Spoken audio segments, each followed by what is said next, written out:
The north wind carried it ash and silence through the blackened corridor where England's most feared duke stood alone, watching his empire collapse around him.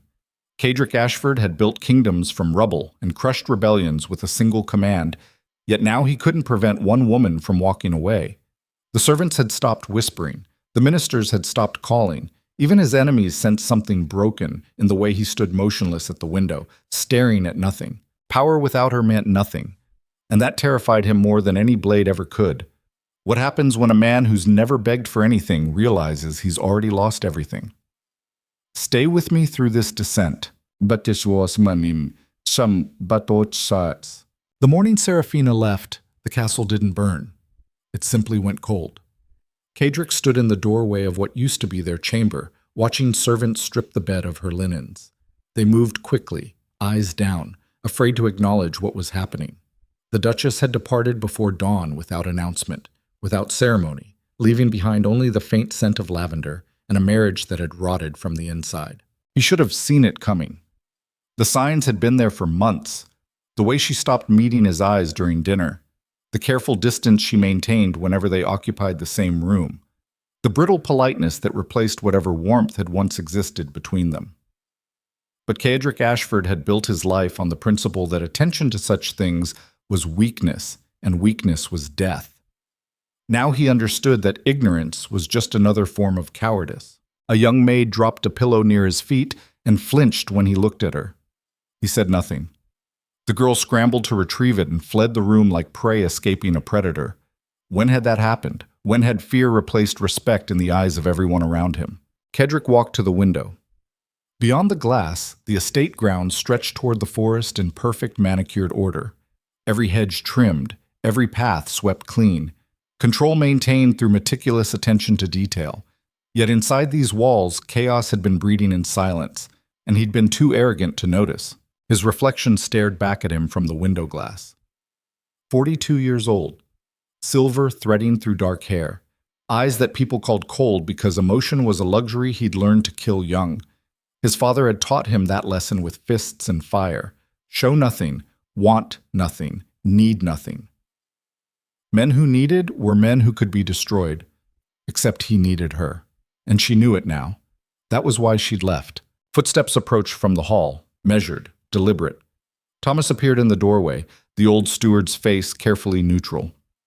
"Your Grace, the carriage has been prepared as you requested." "I didn't request a carriage." "Apologies. I assumed you would want to pursue the Duchess before she reaches London."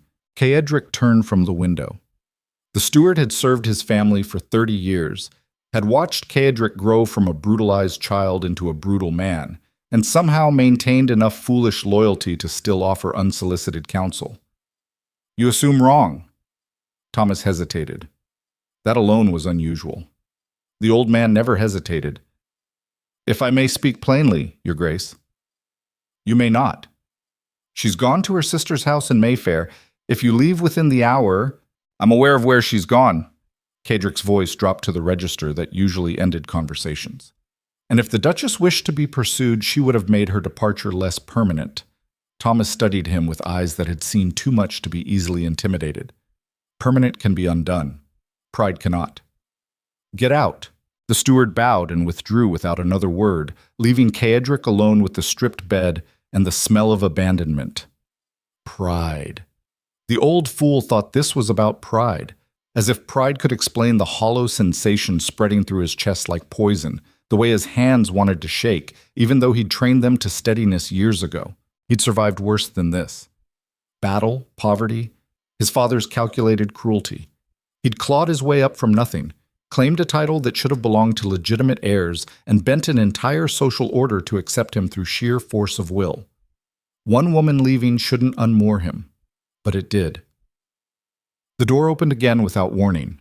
Marcus strode in wearing riding clothes and an expression of poorly concealed concern that immediately set Caedric's teeth on edge.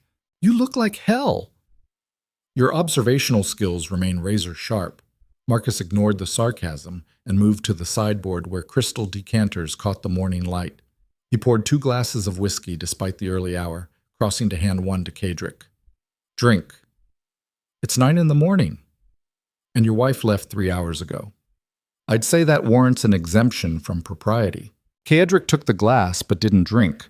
Marcus settled into a chair by the fireplace where no fire burned, studying him with the frank assessment of someone who'd known him too long to be impressed by posturing. So, what's the plan? There's no plan. That's a first. Marcus sipped his whiskey. Caedric Ashford without a strategy. The aristocracy would pay good money to witness this. Then perhaps I should charge admission. You could grovel. Women allegedly respond well to groveling. I don't grovel. Clearly, that's working out brilliantly for you. Caedric turned back to the window, jaw tight. Outside, groundskeepers moved across the lawn with tools and purpose, maintaining the illusion of order while everything inside these walls disintegrated. Marcus was his oldest friend, the only person alive permitted to speak to him without careful deference, and right now Caedric wanted to throw him through the window. She found someone else. The words came out before he could stop them, raw and ugly in the quiet room. Marcus went still. What? Seraphina. She didn't leave because I was cruel or distant or whatever romantic drivel people will whisper about in drawing rooms. Caedric drained the whiskey in one swallow. She left because there's someone else. Marcus set his glass down slowly. You're certain? I'm not an idiot. The signs were all there. The secretive correspondence. The sudden interest in attending events I had no intention of going to. The way she looked at me like I was a stranger, she was tired of pretending to know. He laughed, sharp and bitter. I thought she was simply growing bored of me. Turns out she was growing fond of someone else entirely. Who? Does it matter? It might. If you're planning something stupid. Caedric crossed to the sideboard and poured himself another drink. The whiskey burned going down, but did nothing to touch the cold spreading through his chest. Lord Edmund Ashcroft, Marcus swore softly. The poet? The same. He writes verse about flowers and unrequited longing. Apparently those are marketable skills among women seeking escape from pragmatic husbands. Marcus stood, pacing to the window with barely controlled agitation. You don't know for certain. You're assuming based on... I found his letters. Caedric cut him off. Hidden in her writing desk. Months of correspondence. Beautiful, flowery prose about how she deserves to be cherished instead of endured. How she's wasted her light on a man who lives in darkness. He smiled without humor. He's not wrong. The silence stretched between them, heavy with things neither man knew how to articulate. Marcus finally exhaled hard and turned. So what are you going to do? Challenge him? Drag her back here? Lock her in the tower like some medieval tyrant? I'm going to let her go. Marcus stared at him. You're lying. I'm not. You've never let anything go in your entire life. Caedric met his friend's gaze steadily. Then perhaps it's time I learned. But even as he said it, something dark and possessive coiled tighter around his ribs, making breathing difficult. The thought of Seraphina in another man's arms, laughing at poetry Caedric would never understand, choosing softness over the brutal honesty of what they'd built together, it ignited something savage in him that no amount of whiskey could drown. Marcus studied him for a long moment, then shook his head. You're going to destroy yourself over this. Probably. And likely destroy everyone around you in the process. That seems consistent with my established pattern. Marcus grabbed his coat from where he tossed it on a chair. At the door he paused. For what it's worth, I think she's wrong. About the darkness. Some of us prefer it to the lie of light. Then he was gone, and Caedric was alone again with his reflection and the empty room and the realization that he'd spent years building walls so high that when someone finally climbed over them, he'd been too blind to notice until she was already gone. But London society learned of the separation within hours. Caedric spent the next 3 days ignoring correspondence from concerned ministers and gleeful enemies alike. He attended no meetings, answered no summons. The Duke of Ashford, who had built his reputation on calculated control and ruthless efficiency, simply vanished from public view while rumors spread like wildfire through every drawing room and gentleman's club in the city. The Duchess had abandoned him. The marriage was finished. Some said infidelity. Others whispered cruelty. A few bold voices suggested both, and speculation about the Duke's response ranged from resignation to violence to complete collapse. All of them were wrong. Caedric wasn't collapsing, he was calcifying. Every hour that passed without word from Seraphina hardened something inside him. transforming grief into the cold fury he understood better than tenderness anyway. On the fourth morning, Thomas appeared in his study with tea. Caedric wouldn't drink, and news he didn't want to hear. The Duchess has been seen at the theater with Lord Ashcroft. Caedric didn't look up from the contract he was pretending to read. Fascinating. They attended the opening of his new play, sat in a private box. I'm sure the performance was riveting. Thomas set the tea down with more force than necessary. Your Grace, you cannot simply ignore this. Watch me. People are talking. People are always talking. That's what people do when they lack the imagination for anything productive. The steward's jaw tightened. They're saying you've been cuckolded, that you're too weak to respond. Your enemies are circling. Finally, Caedric lifted his gaze. Thomas took a step back at whatever he saw in the Duke's eyes. My enemies can circle all they like. They'll find I'm significantly more dangerous when cornered than when comfortable. He returned his attention to the contract. Now leave, and take the tea. I don't want it. Thomas withdrew, but the damage was done. The image of Seraphina at the theater, dressed in silk and pearls, smiling at another man's artistic pretensions, while society watched and judged and whispered, it burrowed under Caedric's skin like broken glass. He'd given her everything: wealth, status, protection, the freedom to pursue her interests without interference. He'd asked for almost nothing in return except loyalty, and even that she'd decided was too high a price. The contract beneath his hands was some trade agreement requiring his signature. He couldn't focus on a single word. All he could see was Seraphina's face when he'd asked her to marry him 6 years ago. She'd been 21, beautiful and clever and hopelessly idealistic about love. He'd been 36 and pragmatic enough to recognize an advantageous match when one presented itself. He'd told her the truth from the beginning. No romantic illusions, no promises of devotion. They would build something functional and mutually beneficial. She would have security and status. He would have a respectable Duchess and eventual heirs. She'd said yes anyway. He'd never understood why. Now he wondered if she'd simply been waiting all these years for someone to offer her the fantasy he refused to provide. A knock interrupted his thoughts. Marcus entered without waiting for permission, holding a newspaper folded to highlight a particular column. You need to see this. Caedric took the paper. Society page. A glowing review of Lord Ashcroft's new play, with particular attention paid to the mysterious woman who'd graced his box for the premiere. The prose was careful enough to avoid direct names, but the implications were crystal clear. Burn it. Caedric. I said burn it. He tossed the paper across the desk. And tell anyone else who thinks I need to be informed of my wife's theater attendance that I'm significantly more interested in trade negotiations than gossip. Marcus didn't move. This isn't going away. Ashcroft's making it public. If you don't respond, then I don't respond. Caedric stood, crossing to the window where London sprawled gray and endless below. What would you have me do? Challenge him to a duel? Drag her back by her hair? Stand in the street and beg? Any of those would be better than this. You're letting them think you don't care. Perhaps I don't. Liar. Caedric's hands curled into fists against the window frame. What do you want from me, Marcus? Seraphina made her choice. She wanted poetry and passion and whatever other romantic nonsense Ashcroft peddles in blank verse. I can't give her that. I won't pretend to be something I'm not just to compete with a man who makes his living crafting beautiful lies. Marcus came to stand beside him, voice dropping low. You're going to lose her. I already have. Not yet, but if you keep this up, then what? Caedric turned to face him. I become the pathetic duke who groveled for his wife while she paraded her affair through London society. I destroy what's left of my reputation chasing a woman who's made it abundantly clear she prefers someone else. You fight for what matters. And if she doesn't matter anymore?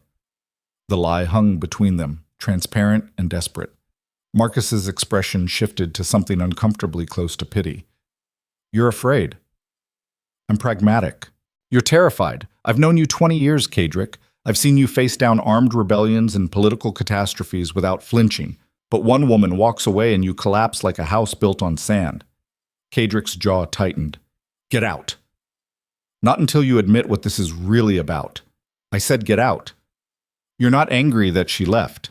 You're angry that you care. The words hit like a physical blow. Caedric's hand shot out, gripping the front of Marcus's coat hard enough that his knuckles went white. Careful. Marcus didn't even blink. Hit me if it helps, but it won't change the fact that you're in love with your wife and too stubborn to admit it until she's gone completely. Caedric shoved him away hard enough that Marcus stumbled back a step.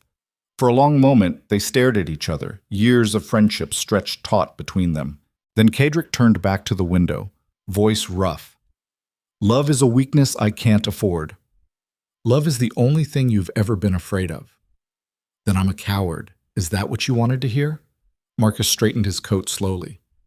I wanted to hear you say her name like she still matters, because she does, and pretending otherwise is just another way of running.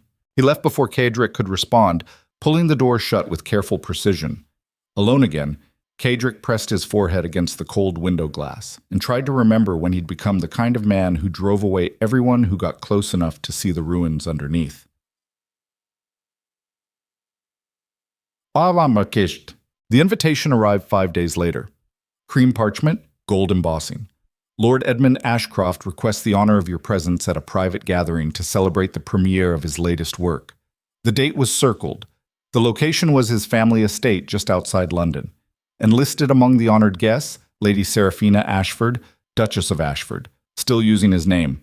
That detail caught like a thorn. Marcus found him in the study an hour later, staring at the invitation with an expression that could have frozen steel. You're not actually considering going. Why wouldn't I? Because it's obviously a trap. Ashcroft wants to humiliate you publicly. Caedric smiled without warmth. Then he's going to be disappointed. I'm excellent at social warfare. This isn't warfare, this is suicide. Your confidence in my abilities is touching. Marcus grabbed the invitation, scanning it quickly before tossing it back on the desk. He's flaunting her in front of you, showing everyone that he won. If you go, you legitimize their relationship. You make yourself look weak. If I don't go, I look afraid. You are afraid. Caedric stood, buttoning his coat with methodical precision. Then I suppose it's time I faced my fears. Arrange the carriage for tomorrow evening, and find me something appropriate to wear. I want to look devastating. Marcus stared at him like he'd lost his mind. What are you planning? I'm going to attend a party. Caedric, and I'm going to smile and charm, and remind my wife exactly what she's giving up when she chooses pretty words over the man who built her a kingdom. This is a mistake. Caedric met his eyes steadily. Probably. But it's my mistake to make. The Ashcroft estate glittered like a jewel box when Caedric's carriage arrived the following evening. Torches lined the drive. Music spilled from open windows. London's finest crowded the entrance in silk and diamonds, drawn to scandal like moths to flame. Caedric emerged from the carriage in black evening clothes that fit like armor, every line calculated for maximum impact. Heads turned. Whispers erupted. The Duke of Ashford, attending the very party where his wife would be displayed on another man's arm. Bold, insane, utterly fascinating. He climbed the steps with the same measured confidence he brought to Parliament, nodding to acquaintances while ignoring the stares. Inside, crystal chandeliers threw prismatic light across marble floors. Champagne flowed. Laughter echoed off vaulted ceilings. And there, across the ballroom in a gown the color of midnight, stood Seraphina. Caedric's breath stopped. 6 years of marriage, and she still had the power to unmoor him with a single glance.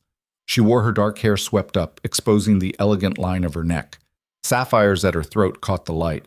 Her face was carefully composed, but her eyes, those eyes that had once looked at him with something close to hope, now held only wary resignation. Lord Edmund Ashcroft stood beside her, exactly as insufferable as Caedric had imagined. Handsome in that soft, artistic way that women apparently found appealing. Gentle eyes, easy smile. The kind of man who probably wrote sonnets about moonlight and never raised his voice. Everything Caedric wasn't. He watched Ashcroft lean close to whisper something that made Seraphina laugh, and the sound cut through him like a blade. A server appeared with champagne. Caedric took a glass he had no intention of drinking and began working the room with calculated precision. He greeted old allies, complimented hostesses, discussed trade policies with visiting dignitaries, and through it all, he never looked directly at Seraphina, though every nerve in his body tracked her movement across the ballroom. Duke Ashford, what a surprise to see you here." He turned to find Lady Catherine Winters, a notorious gossip with a smile sharp enough to draw blood. She'd been waiting for this moment since the separation became public knowledge. "Lady Winters, you're looking predatory as ever." She laughed, delighted by the insult. "I do try, though I must say your presence here is either remarkably brave or phenomenally foolish. I've never been able to tell the difference." "So I've noticed." Her eyes flicked towards Seraphina with obvious calculation. "The Duchess seems well, content even." "I'm glad to hear it. Lord Ashcroft is a kind man, gentle, the sort who believes in romance and grand gestures." "How exhausting for him." Lady Winters tilted her head, studying him with the intensity of a scientist examining an interesting specimen. "You're not going to fight for her?" "Why would I? She's made her preferences clear." "And that doesn't bother you?" Caedric smiled, cold and perfect. "Lady Winters, I learned a long time ago that people will do what they want regardless of how I feel about it. My wife is no exception." "How pragmatic." "I prefer to think of it as realistic." She touched his arm lightly, voice dropping. "For what it's worth, I think she's making a mistake. Ashcroft is sweet, but sweetness doesn't build empires. It doesn't survive winters." "Then perhaps she doesn't want to survive. Perhaps she just wants to be warm." Lady Winters studied him for a long moment, then stepped back with something almost like sympathy in her eyes. "You really do love her, don't you?" Before he could answer, a commotion near the entrance drew everyone's attention. Lord Ashcroft was calling for quiet, preparing to speak. The crowd shifted, gathering closer. Caedric found himself pushed toward the center of the ballroom, directly in Seraphina's line of sight. Their eyes met across the crowd. For a heartbeat, the world collapsed to just the two of them. Her expression flickered, surprise, pain, something else he couldn't name, before she looked away, fixing her attention on Ashcroft as he began his speech. Words about art and beauty and inspiration, gratitude to those who'd supported his work. And then, with devastating clarity, "But most of all, I must thank the woman who's shown me that true love is worth any sacrifice. Lady Seraphina, you've brought light into my life when I thought I'd resigned myself to darkness. Thank you for choosing hope over resignation." The crowd erupted in applause. Seraphina's face went pale, then flushed. She hadn't expected this. Public declaration. Ashcroft was forcing her hand, making their relationship undeniable in front of everyone who mattered, and forcing Caedric to watch.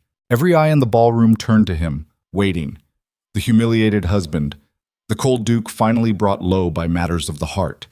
This was the moment he was supposed to break, to rage or retreat, or do something that would confirm every rumor about his brutality. Instead, Caedric raised his champagne glass in a toast. "To hope," he said clearly, voice carrying across the sudden silence. "May it prove less disappointing than experience suggests." Then he drained the glass, set it on a passing tray, and walked toward the exit with the same measured control he'd entered with. Behind him, whispers exploded. Ahead, the door seemed impossibly far away. But he didn't run, didn't hurry, just walked, one step after another, maintaining the illusion of composure while everything inside him shattered. He almost made it. "Caedric." Seraphina's voice stopped him 3 feet from freedom. He turned slowly. She'd followed him into the entrance hall, away from the crowd. Up close, she looked tired. Beautiful, but tired. Like she'd been carrying weight that had finally grown too heavy. "You shouldn't have come." "Probably not."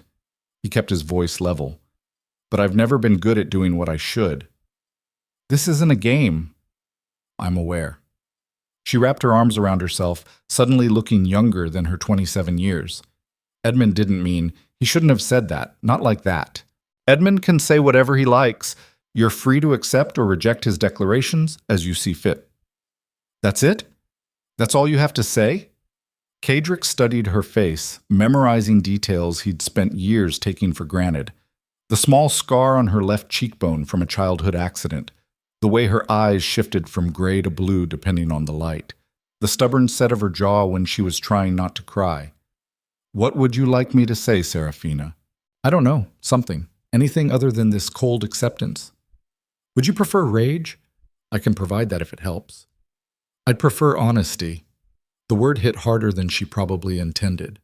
honesty. As if he'd ever been anything else with her. He'd told her from the beginning what he was, what he couldn't be. She'd married him anyway, and now she wanted to rewrite history to make him the villain. Maybe he was. Maybe honesty was its own form of cruelty. Fine, honestly?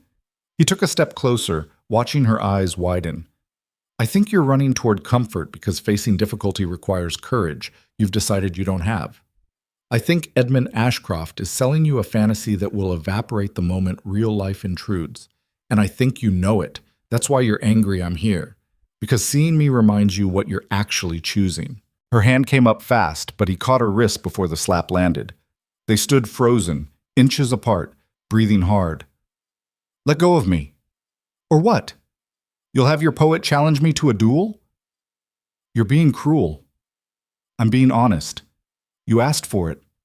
Seraphina jerked her arm free, eyes bright with tears she refused to let fall. You don't understand. You've never understood. Then explain it to me. I was lonely. The words burst out raw and desperate.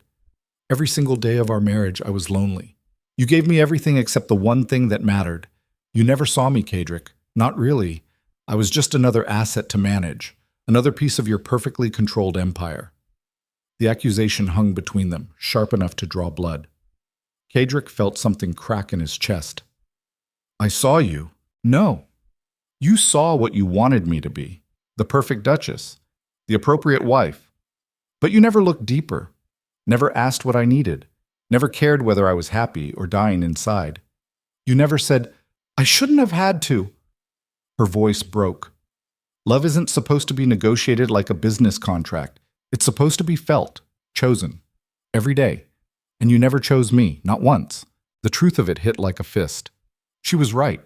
He'd been so focused on maintaining control, on preventing anyone from getting close enough to hurt him, that he'd never noticed he was killing the one relationship that might have saved him. Seraphina, don't. She stepped back, composure settling over her like armor. It's too late. I've made my choice. Ashcroft. He sees me. He wants to know me. That's more than you've ever offered. Caedric's jaw tightened. And when the novelty wears off? When he realizes you're human instead of a muse? What happens when real life intrudes on his pretty poetry? At least I'll have had someone who tried. She turned toward the ballroom, then paused. You should go. This was a mistake. For both of us. She didn't respond, just walked away, shoulders straight, leaving him alone in the entrance hall with the ruins of everything he'd been too blind to value until it was gone. Outside, rain had started falling, cold and steady. Caedric stood on the steps, letting it soak through his coat while carriages rattled past, and London's elite streamed around him like he was already a ghost. Marcus appeared with an umbrella, shaking his head. Well, that went spectacularly. Your talent for understatement remains unmatched. We should go. But Caedric didn't move. He stood staring at the lit windows where shadows moved in graceful patterns, where his wife danced with another man while he drowned in rain and regret. I told her I saw her. The words came out hollow. But I didn't. Not really. I saw what I wanted, what was convenient, what fit the image I needed. Marcus gripped his shoulder. People make mistakes. Some mistakes cost everything. Not yet. Not if you actually fight for no. Caedric turned away from the lights, from the music, from the last chance he probably deserved. She's right. It's too late. I had 6 years to choose her. I chose control instead. So that's it? You're just giving up?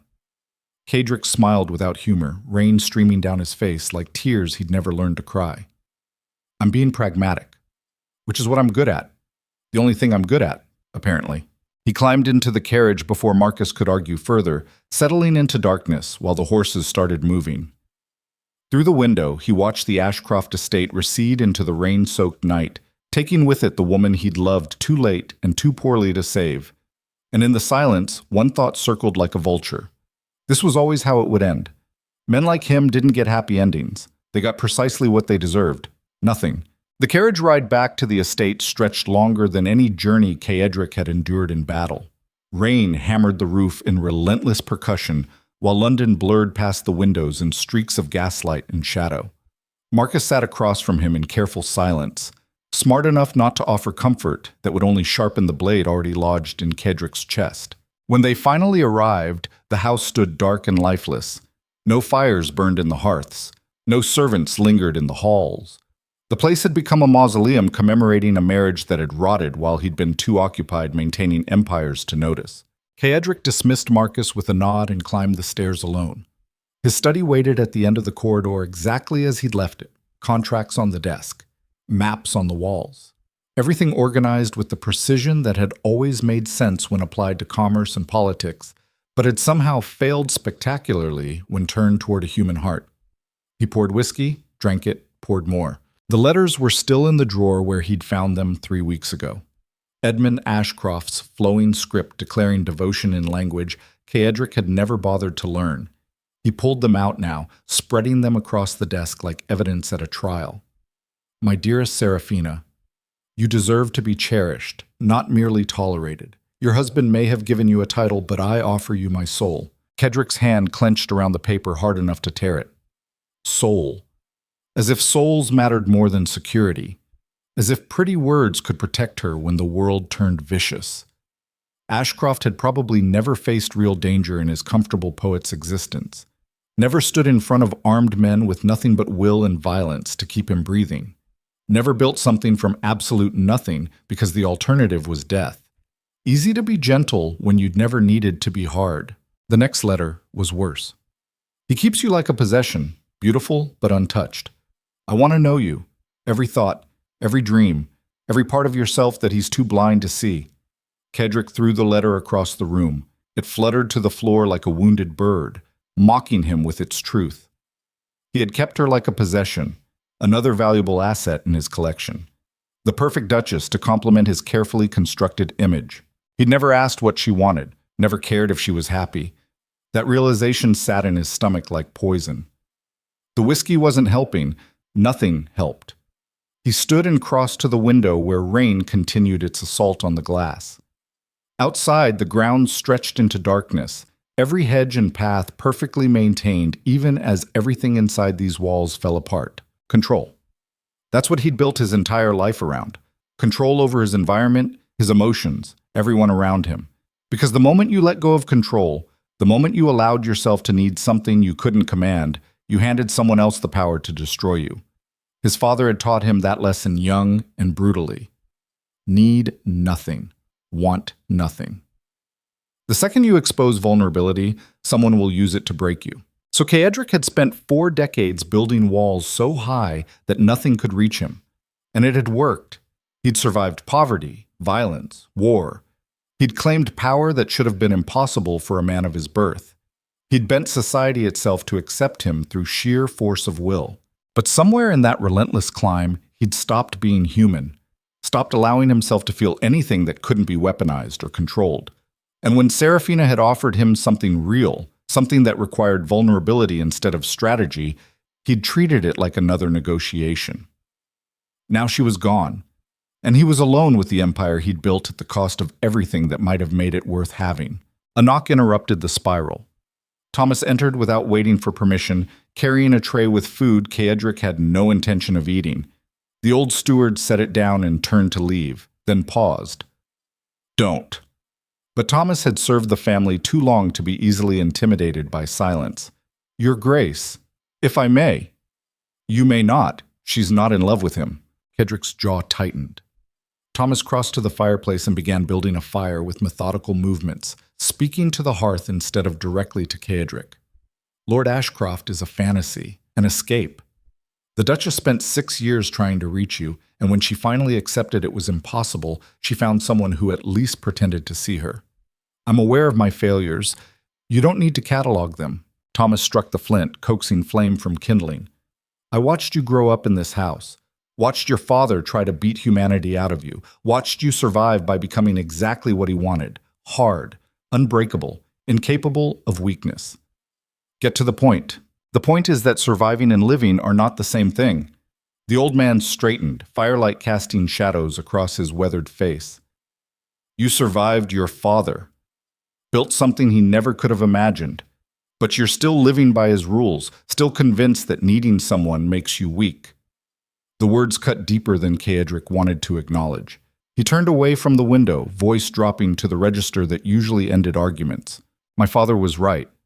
Need is weakness. Look where it's gotten me. It got you 6 years with a woman who loved you despite every reason not to. Thomas moved toward the door, then paused with his hand on the frame. The question is whether you're brave enough to fight for her now, or if you'll hide behind pride and call it pragmatism. Then he was gone, leaving Caedric alone with the fire and the letters and the growing realization that every instinct he'd honed for survival was exactly wrong for this. Dear Spot. 3 days passed in gray succession. Caedric attended no meetings, answered no correspondence. He existed in a strange suspension between rage and resignation, drinking too much and sleeping too little, while London society continued its gleeful dissection of his public humiliation. Marcus appeared each morning with news Caedric didn't want. Seraphina had been seen dining with Ashcroft at an exclusive restaurant. They'd attended the opera, walked together in Hyde Park. Each report landed like a physical blow, stoking something dark and possessive that Caedric had spent years keeping caged. On the 4th morning, Marcus arrived earlier than usual, expression grim. We have a problem. More gossip? Worse. Marcus tossed a pamphlet on the desk. Lord Ashcroft's published a collection of love poems. They're about Seraphina. Everyone knows it. Caedric picked up the pamphlet. Odes to an Unnamed Muse. The dedication made his blood run cold. To the woman who taught me that love is worth any sacrifice, even scandal. How public is this? Every bookshop in London. It's selling faster than they can print copies. Of course it was. Society loved nothing more than a romantic scandal, especially one involving a cold duke and his defecting wife. This was theater. Entertainment. The kind of spectacle people would discuss in drawing rooms for years. And Ashcroft was positioning himself as the romantic hero while casting Caedric as the villain too emotionally stunted to appreciate what he had. The worst part was that it was true. Marcus leaned against the desk, watching him carefully. You need to respond, publicly. If you stay silent much longer, the narrative becomes permanent. What would you suggest? A counter pamphlet? Perhaps I should publish my own collection. Odes to Emotional Repression. This isn't funny, I'm aware. Caedric threw the pamphlet aside. But short of challenging Ashcroft to a duel or dragging Seraphina back here by force, I'm not sure what response you're envisioning. Talk to her. I tried that. She made her position clear. Then try harder. Marcus's voice sharpened with frustration. You built a fortune from nothing, survived battles that should have killed you, bent the aristocracy itself to accept you. But one conversation with your wife, and you surrender? The accusation hung between them, sharp enough to draw blood. Caedric stood slowly, crossing to where Marcus stood his ground, with the stubborn loyalty of someone who'd known him too long to be impressed by posturing. You think I haven't tried? You think I don't wake up every morning planning exactly what I'd say if she gave me another chance? His voice cracked despite his best efforts. I know every word, every argument, every promise I should have made 6 years ago. But it doesn't matter because she doesn't want to hear it. How do you know? Because I saw her face when she looked at me. There's nothing left. Whatever she felt once, I killed it through years of systematic neglect, and now she's found someone who offers her what I never could. Love? Caedric laughed, sharp and bitter. The illusion of it. Ashcroft selling her a fantasy, poetry and passion and grand romantic gestures. It'll collapse the moment real life intrudes, but by then she'll have wasted years chasing something that doesn't exist. Or maybe, Marcus said quietly, he'll actually give her what she needs. Maybe his version of love is healthier than yours ever was. The words landed like a punch. Caedric turned away, jaw tight. Get out. Caedric, I said, get out. Marcus hesitated, then exhaled hard and crossed to the door. There. He paused. For what it's worth, I think you're wrong.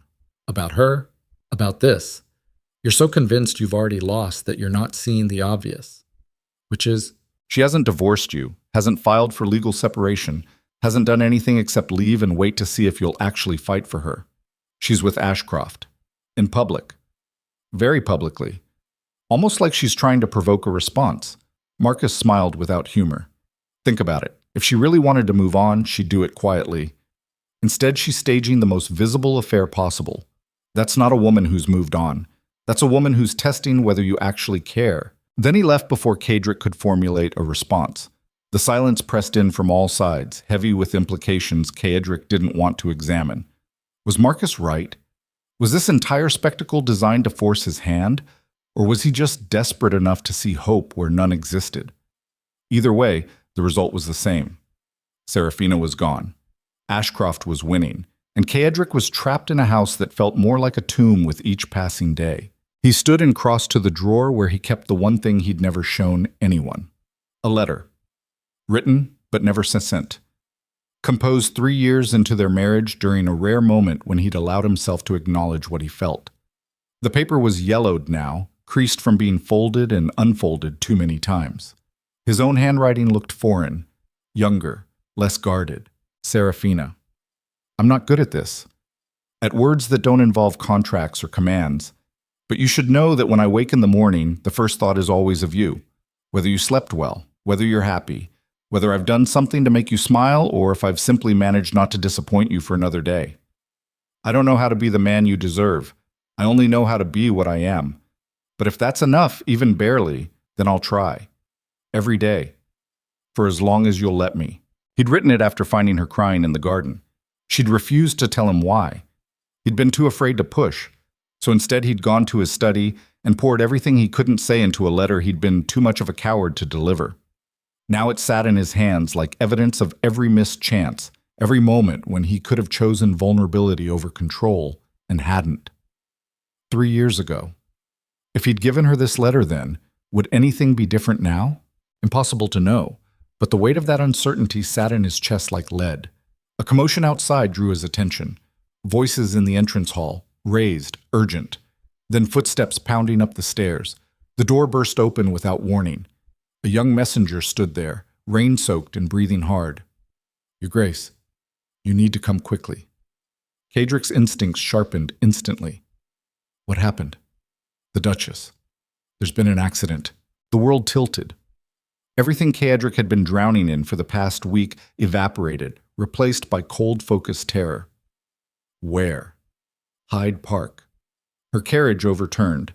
They've taken her to the Ashcroft estate. He didn't wait to hear the rest. Caedric was moving before conscious thought caught up, grabbing his coat and taking the stairs 3 at a time. Behind him, the messenger struggled to keep up, still explaining details that didn't matter. How badly is she hurt? I don't know, Your Grace.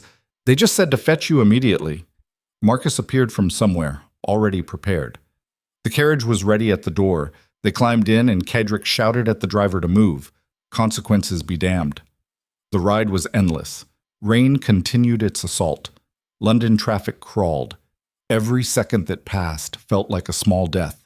Imagination conjuring injuries in vivid detail that made breathing difficult. She's fine, Marcus said, reading his expression. It was probably minor. You know how these things get exaggerated. Caedric didn't respond. Couldn't. Because the terror flooding his system was pure and primal and had nothing to do with logic. This was the nightmare he'd spent years trying to prevent through control and distance and careful emotional management.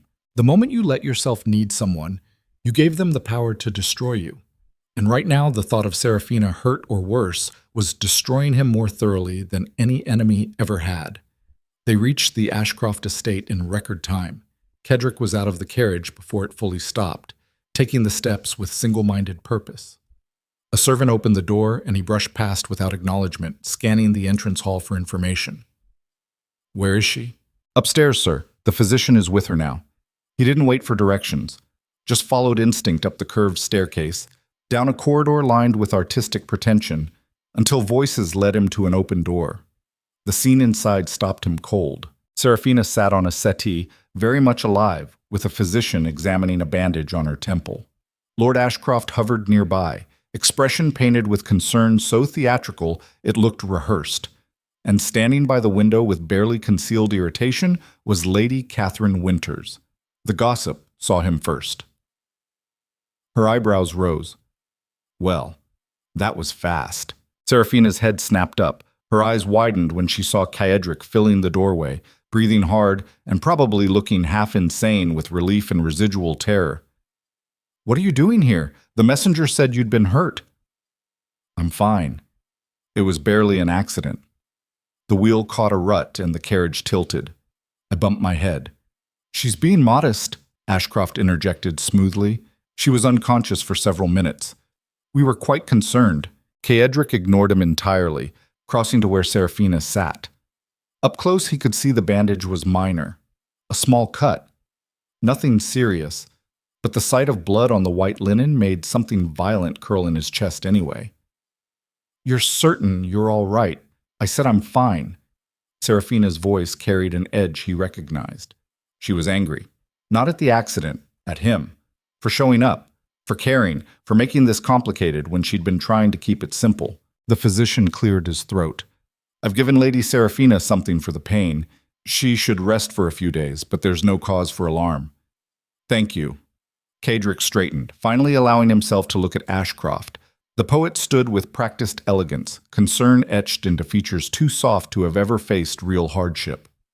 "Your Grace, I'm glad you could come. Seraphina has been asking for you." "I have not," Seraphina said sharply. Ashcroft's smile faltered slightly. "You were delirious, my dear. You called his name several times." The room went very quiet. Seraphina's face flushed. Caedric felt something shift in his chest, dangerous and desperate. "I was confused from the blow." "Of course." Ashcroft reached for her hand, but she pulled it away. "I only thought—" "You thought wrong." Lady Winters chose that moment to intervene, stepping between them with the smooth authority of someone who lived for exactly this kind of drama. "Perhaps we should give Lady Seraphina space to rest. She's been through quite an ordeal." "Agreed." Caedric turned toward the door, then paused. "I'll have my physician sent over for a second opinion." "That won't be necessary," Seraphina said. "I insist. You don't get to insist on anything, not anymore." The words hit harder than she probably intended. Caedric met her eyes steadily, seeing past the anger to the fear underneath. She was terrified, not of the accident, of him, of what his presence here meant, of the possibility that the narrative she'd been constructing about their marriage might be more complicated than she wanted to admit. "Nevertheless," he said quietly, "my physician will call tomorrow. You don't have to see him, but he'll be available if needed." Then he left before she could argue further, before the desperate need to stay could override what remained of his self-control. Marcus waited in the entrance hall, expression carefully neutral. "Well?" "She's fine. Minor injury." Caedric kept walking, out the door and down the steps into rain that had finally started to ease. "So why do you look worse than when we arrived?" "Because she called for me. When she was hurt and vulnerable and not thinking clearly, she called my name." Marcus caught up, gripping his shoulder. "That's good." It means nothing." Caedric pulled away, climbing into the carriage. "It means when her guard was down, old habits surfaced. But habits aren't love. They're just patterns we repeat until something better comes along. You don't believe that?" "I have to, because the alternative is hope. And hope is more dangerous than anything else I've ever faced." The carriage started moving. Through the window, Caedric watched the Ashcroft estate recede into the gray afternoon, taking with it the woman he'd failed and the future he'd destroyed through systematic emotional negligence. And in the silence, one thought circled like a predator, even unconscious, even hurt. Some part of her had reached for him. That meant something. It had to mean something, or else he was truly lost beyond recovery. Good. The physician's report arrived the next morning. Mild concussion, no lasting damage, complete rest recommended for 3 days. Caedric read it twice, then filed it away with all the other evidence of his inability to protect the one person who'd ever mattered. Thomas found him in the study an hour later, staring at nothing. "Your Grace, there's someone here to see you. I'm not receiving visitors. I think you'll want to make an exception for this one." Lady Catherine Winters swept in before Caedric could refuse, dressed in emerald silk and wearing an expression of barely contained amusement. Thomas withdrew, closing the door with careful precision. "Duke Ashford, we need to talk." Caedric gestured to a chair without enthusiasm. "Lady Winters, to what do I owe the intrusion?" She ignored the chair, crossing instead to examine the books lining one wall with obvious judgment. Your collection is surprisingly well read. I expected more empty spines for show. My apologies for disappointing your low expectations. She laughed, sharp and genuine. There it is. The ice that everyone finds so intimidating. Tell me, do you practice that tone in the mirror, or does it come naturally? What do you want, Catherine? The use of her given name made her pause. She turned to face him fully, expression shifting to something almost sincere. I want to help you. Why? Because watching you self-destruct is entertaining, but watching you actually fight would be far more interesting. She moved to the chair now, settling in like she planned to stay. Besides, I like Seraphina. She deserves better than being caught between a cold duke and a performative poet. Caedric leaned back, studying her. Catherine Winters was many things. Manipulative, calculating, ruthless in pursuit of social advantage. But she was rarely wrong about people. I'm listening. Good. She folded her hands with the precision of someone preparing to deliver difficult news. Here's what you need to understand. Seraphina isn't in love with Edmund Ashcroft. She's in love with the idea of being loved. And Ashcroft is very good at selling that idea. I'm aware. Are you? Because from where I'm standing, you're handling this with all the emotional intelligence of a stone wall. She leaned forward. The accident yesterday. That was your opening. The moment when you could have shown actual human concern instead of cold aristocratic control. And you squandered it. I was concerned. You were terrifying. Catherine's voice sharpened. Seraphina looked at you like you were a storm about to break. That's not what she needs right now. Then what does she need? To see that you're capable of vulnerability. That you can need her without it being about possession or control. That you're willing to be human instead of perfect. The words landed like accusations. Caedric stood and crossed to the window, jaw tight. I don't know how to do that. Then learn, or accept that you've already lost. The silence stretched between them, heavy with implications neither wanted to examine. Finally, Catherine stood, smoothing her skirts. I'm hosting a garden party next week. Small, intimate. Seraphina will be there. So will Ashcroft. You should attend. Why would I subject myself to that? Because it's your last chance. Catherine moved toward the door, then paused with her hand on the frame. Ashcroft is planning to propose. Publicly. At my party. If you're going to do something, it needs to be before then. The world tilted. Caedric turned slowly. How do you know this? Because he told me. Wanted my blessing to use the event for maximum romantic impact. She smiled without warmth. I said yes, of course. But I'm giving you fair warning. 1 week. Then Seraphina will have to make a choice. And right now, all the momentum is in Ashcroft's favor. Caedric's hands curled into fists. What do you suggest I do? Whatever you should have done 6 years ago. Catherine opened the door. Show her you're worth choosing. Not because you're powerful or wealthy or feared, but because underneath all that ice, there's actually a man capable of love. Then she was gone, leaving Caedric alone with the ticking clock and the growing realization that he had 7 days to become someone he'd spent a lifetime refusing to be. Chiti. The next 6 days passed in careful preparation. Caedric consulted no one, made no grand pronouncements, simply worked with the methodical focus he brought to every campaign, treating this like the battle it was. He read Ashcroft's poetry, every saccharine line, every flowery declaration, studied the language like a military treatise, looking for weaknesses he could exploit. The verse was technically competent but emotionally shallow, pretty words arranged in conventional patterns without real depth or insight. Ashcroft wrote about love the way someone who'd never experienced hardship wrote about struggle. All surface beauty, no scars. That was his advantage. Caedric knew scars, knew pain, knew what it cost to survive when the world wanted you dead. And if he could find a way to translate that into something Seraphina could hear, maybe he had a chance. Marcus found him on the 3rd day, surrounded by books on poetry and rhetoric that looked absurdly out of place in his usually pragmatic study. What are you doing? Research. You're reading love poetry. I'm studying the enemy's tactics. Marcus picked up one of the volumes, eyebrows rising. Byron? You're reading Byron? Know your opponent. Caedric, this is insane. Probably. He didn't look up from the page he was marking. But I have 4 days before Ashcroft proposes to my wife at a garden party. Insane is all I have left. Marcus set the book down carefully. You could just talk to her, like a normal human being. I tried that. It didn't work. So your alternative is to out-poet the poet? My alternative is to fight on terrain where I might actually have an advantage. Ashcroft writes about love like it's all light and beauty, but real love isn't pretty. It's surviving together when everything falls apart. It's choosing each other even when it would be easier to walk away. He finally looked up. I can't compete with his fantasy, but I can offer her something real. And you think that's enough? Caedric's expression hardened. I think it has to be, because it's all I have. Marcus studied him for a long moment, then nodded slowly. All right, what do you need? Help. Caedric stood, crossing to where a letter lay half-written on his desk. I'm going to write her the truth. Every ugly, honest word I should have said years ago. But I need you to make sure it reaches her before the party, before Ashcroft makes his move.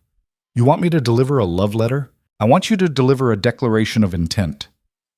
Caedric met his eyes steadily. Because if I'm going down, it won't be because I didn't try. It'll be because I tried everything and she chose someone else anyway. Marcus took the unfinished letter, scanning the few lines already written. His expression shifted. This is good, raw. Actually honest for once, that's the problem. Caedric turned back to the window. Honest is terrifying. Welcome to being human. I hate it. I know. But maybe that's what she needs to see. That you're willing to hate something and do it anyway. For her. The words settled between them, heavy with truth neither wanted to examine too closely. Finally, Marcus pocketed the letter. Finish this. I'll make sure she gets it. When? The morning of the party. I want it fresh in her mind when Ashcroft makes his proposal. That's cruel. That's strategic. Caedric smiled without warmth. I learned a long time ago that timing matters. This is my last move. It needs to land with maximum impact. And if it doesn't work, then I'll have the satisfaction of knowing I tried, and the certainty that I deserve exactly what I get. Marcus left without another word, taking with him the unfinished letter and the fragile hope it represented. Caedric returned to his research, reading words about love written by men who'd probably never faced real loss and wondering if somewhere in all this flowery language there existed a truth he could use. Because 7 days had become 4, and 4 days would become none. And when Catherine Winter's garden party arrived, Caedric would either fight for his marriage or watch it end in a spectacle designed for society's entertainment. Either way, the time for hesitation was over. The point of no return had arrived, and this time he was walking toward it with eyes wide open. The letter took 3 attempts before Caedric was satisfied. The first version was too controlled, too measured, every word chosen for strategic impact rather than honesty.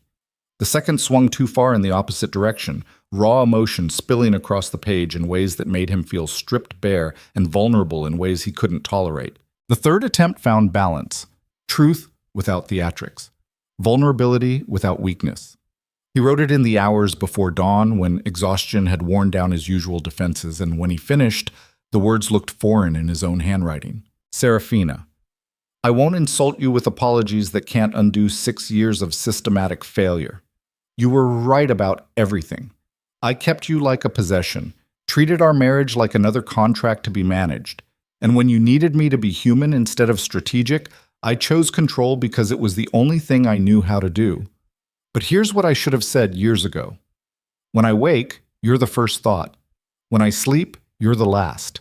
Every decision I make is measured against whether it will hurt you or help you. And I get it wrong more often than not because I learned survival from a man who believed love was weakness, and I've spent 4 decades proving him right. I can't compete with Ashcroft's poetry, can't offer you the fantasy he's selling, but I can offer you this. If you choose to stay, I will spend every remaining day learning how to be the man you deserve instead of the one I became. If you choose to leave, I will let you go. Not because I want to, because you deserve that choice. Either way, you should know that losing you is the only thing that's ever truly terrified me. And I've faced death enough times to know the difference between fear and truth. He sealed it before he could reconsider, before the instinct to revise and perfect could strip away the honesty that made it valuable. Then he gave it to Marcus with instructions that left no room for deviation. The morning of the party, before she leaves for Catherine's estate, make sure she reads it alone. Marcus took the letter with unusual care, studying the sealed envelope like it contained something dangerous. This is it then, your final move, unless you have better suggestions. No. Marcus slipped the letter into his coat. This is right. Honest. If she doesn't respond to this, then nothing would have worked. That's what I'm afraid of. The admission hung between them, raw and unguarded. Marcus gripped his shoulder briefly. For what it's worth, I think you have a chance. She called for you when she was hurt. That means something. Or it means old habits die hard and I'm deluding myself into thinking remnants equal hope. Either way, you'll know soon. Marcus headed for the door, then paused. What will you do if she chooses him? Caedric turned back to the window where dawn was breaking gray and cold over London. Survive. It's what I'm good at. That's not living. I'm aware. Marcus left without another response, taking with him the letter and whatever fragile possibility it represented. Caedric stood at the window watching morning traffic begin its crawl through the streets below and wondered when survival had stopped being enough. Catherine Winter's garden party began at noon. Caedric arrived exactly on time, dressed in dark gray that made him look like a storm about to break. The estate grounds were already crowded with London's elite, all pretending they hadn't come specifically to witness either a proposal or a catastrophe. Marcus met him at the entrance, expression carefully neutral. She read it. And? She didn't say anything, just folded it and put it in her reticule. But she looked shaken. That could mean anything. I know. Marcus adjusted his cravat with more attention than necessary. Ashcroft's already here, holding court near the fountain. He's been telling anyone who'll listen about his upcoming announcement. Of course he has. Caedric scanned the crowd, looking for the one face that mattered. Where is she? Near the rose garden. Alone. She's been avoiding both you and Ashcroft since she arrived. Smart woman. They moved through the crowd with practiced ease, Caedric nodding to acquaintances while ignoring the whispers that followed his path. Everyone knew why he was here. Everyone was waiting to see if the cold Duke would finally crack under pressure. He found Seraphina exactly where Marcus indicated, standing among roses and a dress the color of champagne that made her look ethereal and untouchable. She was staring at nothing, one hand pressed against her ribs like she was trying to hold something inside. Their eyes met across the garden. For a heartbeat, the world collapsed to just the two of them. Then she looked away, and Caedric felt the dismissal like a physical blow. He started toward her anyway. Had made it 3 steps when Lord Ashcroft materialized from nowhere, intercepting with the smooth confidence of someone who believed he'd already won. Duke Ashford. What a surprise to see you here. Caedric stopped, studying the poet with the cold assessment he usually reserved for business opponents. Up close, Ashcroft was exactly as insufferable as expected. Handsome, refined, the kind of soft elegance that came from never having to fight for anything. Lord Ashcroft. I wouldn't miss this for anything. How gracious of you. Ashcroft's smile didn't reach his eyes. I hope there won't be any unpleasantness. This is meant to be a celebration. Of what exactly? Love. True love. The kind that transcends social obligation and recognizes genuine connection. The barb was subtle but unmistakable. Caedric's jaw tightened. How poetic. You should write that down. Oh, I have. Ashcroft gestured toward where Seraphina still stood among the roses, pointedly not looking at either of them. In fact, I've written volumes about what real devotion looks like. Perhaps you should read them. Might prove educational. Something dark and dangerous coiled in Caedric's chest. The urge to hit him was nearly overwhelming, but that was exactly what Ashcroft wanted.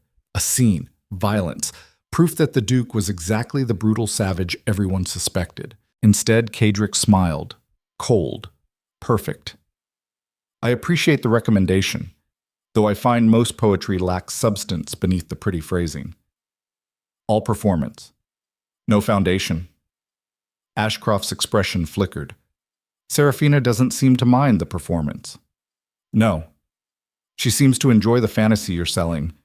The question is what happens when reality intrudes. Reality, Ashcroft said quietly, is that she chose me. Not because I'm selling anything, because I actually see her as a person instead of a possession. The accusation landed exactly where intended. Caedric felt the truth of it settle in his chest like broken glass. But before he could respond, Catherine Winters appeared with impeccable timing, linking arms with both men in a gesture that was simultaneously friendly and controlling. "Gentlemen, how delightful to see you both. Though I do hope you're not about to cause a scene in my rose garden." "Wouldn't dream of it," Ashcroft said smoothly. "Of course not." Caedric extracted himself from her grip with careful precision. "I was just leaving. So soon." Catherine's eyes glittered with barely concealed amusement. "But the afternoon is only beginning. It would be a shame to miss the festivities. I'm sure they'll be memorable regardless of my presence." He turned and walked away before either could respond, before the rage building in his chest could override what remained of his control. Behind him, he heard Ashcroft say something that made Catherine laugh, but the words were lost beneath the roaring in his ears. Marcus found him near the entrance, already preparing to leave. "That went well. He's going to propose. Publicly. In front of everyone. That was the plan. And she's going to say yes. You don't know that." Caedric turned to face him, and whatever Marcus saw in his expression made him take a step back. "She chose him, Marcus. She read my letter and came here anyway. Stood there with him while he practically announced their engagement. That's not a woman conflicted. That's a woman who's made her decision. Then why is she avoiding both of you?"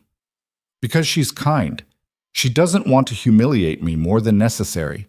Caedric started toward his carriage. "But kindness doesn't change the outcome." Marcus grabbed his arm hard enough to hurt. "You're giving up. I'm being realistic. You're being a coward." The words hit like a slap. Caedric jerked free, jaw tight. "Careful." "No." Marcus stepped closer, voice dropping low and vicious. "You spent 6 years being too afraid to love her properly. Now you're too afraid to fight for her. You wrote one letter and you think that's enough? That's supposed to undo years of neglect? What else would you have me do? Interrupt Ashcroft's proposal? Drag her away like some barbaric relic? I told her I'd let her choose, then let her choose. But make sure she's actually choosing, not just accepting what seems easiest because you're too proud to show her there's an alternative." The accusation hung between them, sharp enough to draw blood. Caedric stared at his oldest friend, seeing past the anger to the desperate concern underneath. "What are you suggesting? Stay. Catherine's about to announce something. Wait until then." "Why?" "Because I know Catherine. She doesn't host parties without ulterior motives, and she invited you here for a reason." "To watch me get humiliated?" "Maybe." Marcus's expression shifted. "Or maybe to give you one more chance." Before Caedric could respond, a bell chimed across the garden. Conversations quieted. Heads turned. Catherine Winters stood on the terrace overlooking the lawn, champagne glass raised, smiling like a predator who'd just spotted prey. "Ladies and gentlemen, thank you all for joining me on this beautiful afternoon. I have a special announcement to make." Murmurs rippled through the crowd. Caedric's instincts sharpened, sensing danger without understanding its source. "As you all know," Catherine continued, "I've long been a patron of the arts, and today I'm delighted to unveil a new acquisition to my collection." She gestured toward the terrace doors. 2 servants emerged carrying a large canvas covered in silk. They positioned it carefully on an easel while the crowd pressed closer, curiosity overriding decorum. "Lord Edmund Ashcroft has graciously allowed me to display his latest work. A portrait commissioned several months ago. I think you'll find it quite revealing." The silk was removed, the crowd gasped, and Caedric's world tilted sideways. The portrait showed Seraphina, but not the elegant Duchess she presented to society. This version was intimate, vulnerable. She was depicted in a private moment, wearing only a thin shift, hair loose around her shoulders, expression soft with something that looked disturbingly like affection. It was beautiful, masterfully executed, and utterly inappropriate for public display. The implications were immediate and devastating. This wasn't just a portrait. It was evidence of an intimacy that went far beyond poetic correspondence and public dinners. Ashcroft had seen her like this, private, unguarded, and he'd immortalized it in paint for society to dissect. Seraphina stood frozen among the roses, face drained of color, her hand pressed against her throat like she couldn't breathe. And across the lawn, Ashcroft wore an expression of calculated satisfaction that made Caedric's hands curl into fists. This had been planned, orchestrated, the poet's final move to claim Seraphina, not just romantically but publicly, forcing her into a corner where refusing his proposal would mean social ruin after such an intimate portrait had been displayed. It was brilliant, ruthless, and exactly the kind of manipulation Caedric recognized because he'd used similar tactics himself in business. The difference was that Ashcroft had aimed it at a woman who'd done nothing except try to escape a marriage that had slowly suffocated her. Catherine was still speaking, something about artistic expression and romantic inspiration, but Caedric wasn't listening. He was moving, crossing the lawn with single-minded purpose while the crowd parted instinctively, sensing violence in the way he moved. He reached Seraphina first. Up close, she looked shattered, betrayed. Whatever fantasy she'd been building with Ashcroft had just collapsed under the weight of his ambition. Caedric. Her voice was small, broken, and the sound of it ignited something protective and savage in his chest that had nothing to do with possession and everything to do with rage at seeing her hurt. Come with me. I can't. I have to. Now. He didn't wait for agreement, just took her hand and pulled her toward the house, away from the crowd and the portrait and the whispers that were already spreading like poison. Behind them, Ashcroft called out something, but Caedric ignored him, focused entirely on getting Seraphina somewhere private before she collapsed completely. They made it to Catherine's library before Seraphina finally pulled free, spinning to face him with eyes bright with unshed tears. What are you doing? Getting you away from that spectacle. You can't just... She gestured helplessly toward the garden. I need to go back. Need to explain. Explain what? That your poet decided to display your private moments for social entertainment? The words came out harsher than intended. Seraphina flinched. He promised me this was private, that the portrait was just for him. She wrapped her arms around herself, suddenly looking young and lost. I never agreed to it being shown, never imagined he would use you to advance his own reputation? Caedric's jaw tightened. That's what men like Ashcroft do. They find something beautiful and turn it into currency. Like you did? The accusation hit like a fist. Caedric absorbed it without flinching because she was right. He'd done exactly that. Turned their marriage into a social asset instead of treating it like something that deserved care. Yes, like I did. The admission cost him, but he forced it out anyway. I turned you into an accessory, another piece of my carefully constructed image. And I'm sorry. Sorry doesn't fix this. I know, but at least I never displayed you like a trophy for society to dissect. Seraphina's laugh was sharp and bitter. No, you just ignored me completely. I'm not sure which is worse. The words hung between them, raw and true. Before Caedric could respond, the library door burst open. Lord Ashcroft stood there, breathing hard, expression painted with concern that didn't quite reach his eyes. Seraphina. Thank God. Are you all right? She turned toward him slowly, and Caedric saw the moment everything shifted. The softness that usually appeared when she looked at Ashcroft was gone. In its place was something cold and evaluating. You promised that portrait would remain private. Ashcroft moved into the room, hands raised in placating gestures. I know, but Catherine made such a compelling argument about artistic integrity, and you sold me out. The accusation stopped him mid-step. His expression flickered before settling back into practiced sincerity. That's not fair. I was honoring your beauty, sharing it with the world. You were using me to elevate your own reputation. Seraphina's voice shook. That portrait will be discussed in every drawing room in London. People will speculate about what it means, about how intimate we are. And you knew that when you agreed to display it. It's not like that. Then what is it like, Edmund? Because from where I'm standing, it looks like you orchestrated this entire thing. The public courtship, the poetry, the proposal you've been planning, all of it designed to force my hand. Ashcroft's jaw tightened. I love you. You love the idea of me, the romantic narrative, the scandal of stealing a duchess from a duke. She laughed, sharp and ugly. But you don't actually see me any better than he does. That's not true, isn't it? Seraphina stepped closer, eyes bright with something between rage and devastation. You wrote poems about how I deserve to be cherished, but the moment it served your ambition, you displayed me like property. At least Caedric was honest about what I was to him. The comparison landed like a bomb. Ashcroft's expression twisted. I won't be compared to him. He's cold, brutal, incapable of real feeling. Caedric remained silent, watching the scene unfold with the detached focus of someone observing a chess match. This was Seraphina's moment, her choice. He'd promised not to interfere, and despite every instinct screaming at him to defend himself, he kept that promise. You're right, Seraphina said quietly. Caedric is cold, distant. He treated our marriage like a contract and me like an asset. But he never lied about what he was. Never pretended to be something gentle and kind while using me for advancement. The words cut both ways. Caedric felt them land even as they destroyed whatever fantasy Ashcroft had been building. The poet's hands curled into fists. So that's it? You're going back to him? I'm not going back to anyone. Seraphina's voice steadied. I'm done being a prize fought over by men who see me as a means to an end. Whether that end is social standing or artistic inspiration doesn't matter. I'm finished. She turned toward the door. Both men moved to follow. She stopped them with a look. Don't. Either of you. I need space to think without being managed or manipulated or inspired. Just leave me alone.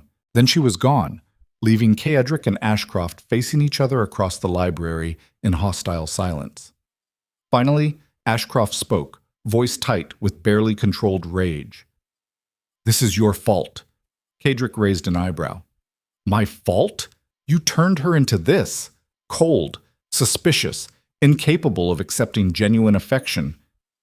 The accusation was so absurd that Caedric almost laughed. Instead, he stepped closer, watching Ashcroft's eyes widen slightly. I turned her into someone smart enough to recognize manipulation when she sees it. You're welcome. I love her. No. You love what she represents, the tragedy, the romance, the beautiful Duchess trapped in a cold marriage who needed rescuing. Caedric's voice dropped to something dangerous. But she's not a character in one of your plays. She's a person. And the moment she stopped fitting your narrative, you used her anyway. Ashcroft's jaw worked. At least I tried. At least I offered her warmth instead of ice. And then you betrayed that warmth the second it served your ambition. Caedric smiled without humor. Congratulations, you've proven you're exactly as ruthless as me. Just with better poetry. The words landed like a slap. Ashcroft's expression twisted into something ugly. She'll never choose you. You're incapable of giving her what she needs. Probably. But at least I'm not pretending otherwise. Before Ashcroft could respond, Catherine Winters appeared in the doorway, expression carefully neutral. Gentlemen, how delightful to find you both here. Though I'm afraid the party outside has become rather uncomfortable. Perhaps we should adjourn? Caedric turned to her, studying the woman who'd orchestrated this entire disaster with calculated precision. That was your plan all along. Display the portrait, force the confrontation. Catherine smiled. I simply provided a stage. You all chose your own performances. Why? Because watching people pretend to be better than they are bores me. She crossed to the window overlooking the garden where guests were beginning to depart. Now we all know the truth. Lord Ashcroft isn't the romantic hero he pretends to be. You aren't the cold monster society believes, and Seraphina isn't the tragic victim waiting for rescue. Then what is she? A woman trying to survive between two men who can't decide if they want to love her or own her. Catherine turned to face them both. The question is which of you will figure out the difference first? She left before either could respond, heels clicking against marble with measured precision. Ashcroft stared after her, expression stunned. This was a trap. Yes. Caedric moved toward the door, and we both walked into it. What are you going to do? What I should have done 6 years ago. Stop trying to control the outcome and let her choose freely. That's surprisingly noble for you. Caedric paused in the doorway, glancing back. Don't mistake acceptance for nobility. I'm just finally smart enough to know that forcing her to stay would only prove I never deserved her in the first place. Then he left, walking through Catherine's house and out into the afternoon where his carriage waited. The garden party had dissolved into chaos, guests departing in scandalized clusters while servants cleaned up the remains. Marcus found him before he could escape. Well, she rejected both of us. Smart woman. Yes. Caedric climbed into the carriage. Take me home. What are you going to do now? except that some things can't be fixed with strategy or force or perfectly timed letters. He leaned back against the seat, suddenly exhausted. And hope that's enough. The carriage started moving. Through the window, Caedric watched London blur past in familiar patterns and wondered if this was what surrender felt like. Not dramatic, not violent, just the quiet realization that control was an illusion and the only thing left was to let go. Talk. 3 days passed in silence. No word from Seraphina. No letters. No messages. Just absence where she used to exist. And the growing certainty that whatever chance he'd had was gone completely. On the 4th morning, Thomas appeared in his study with an expression Caedric had never seen before. Something between concern and anger. Your Grace, there's something you need to see. Not now. Now. Thomas crossed to the desk and dropped a newspaper in front of him. Society section, top of the page. Caedric read the headline and felt the world tilt. Duchess of Ashford files for legal separation. The article was brief, clinical. Seraphina Ashford had formally petitioned for legal separation from her husband, citing irreconcilable differences and systematic emotional neglect. The request had been filed 3 days ago, the same day as Catherine's party. She was leaving him. Officially. Permanently. Not for Ashcroft, not for anyone, just leaving. The realization settled in his chest like lead. This wasn't a strategic move, wasn't manipulation or testing. She'd simply decided that being alone was preferable to being with either of them. And Caedric had no response, no strategy, no way to negotiate or control or force a different outcome. For the first time in his adult life, he was completely powerless. Thomas stood watching him, waiting for a reaction that didn't come. Your Grace? Leave me. Sir, I said, leave. The old steward withdrew, closing the door with careful precision. Alone, Caedric read the article again. Then again. Looking for some detail he'd missed, some indication that this wasn't final. But the words remained the same: legal separation, irreconcilable differences, systematic emotional neglect, all true. All his fault, and absolutely irreversible through any means he understood. Marcus appeared an hour later without knocking, holding a letter sealed with Seraphina's crest. This just arrived. Caedric took it with hands that wanted to shake. Inside, her handwriting was precise, controlled, the kind of careful script that came from holding together by force of will alone. Caedric. I'm not doing this to hurt you. I'm doing it because I finally understand that I can't fix us by staying. You asked me once what I needed.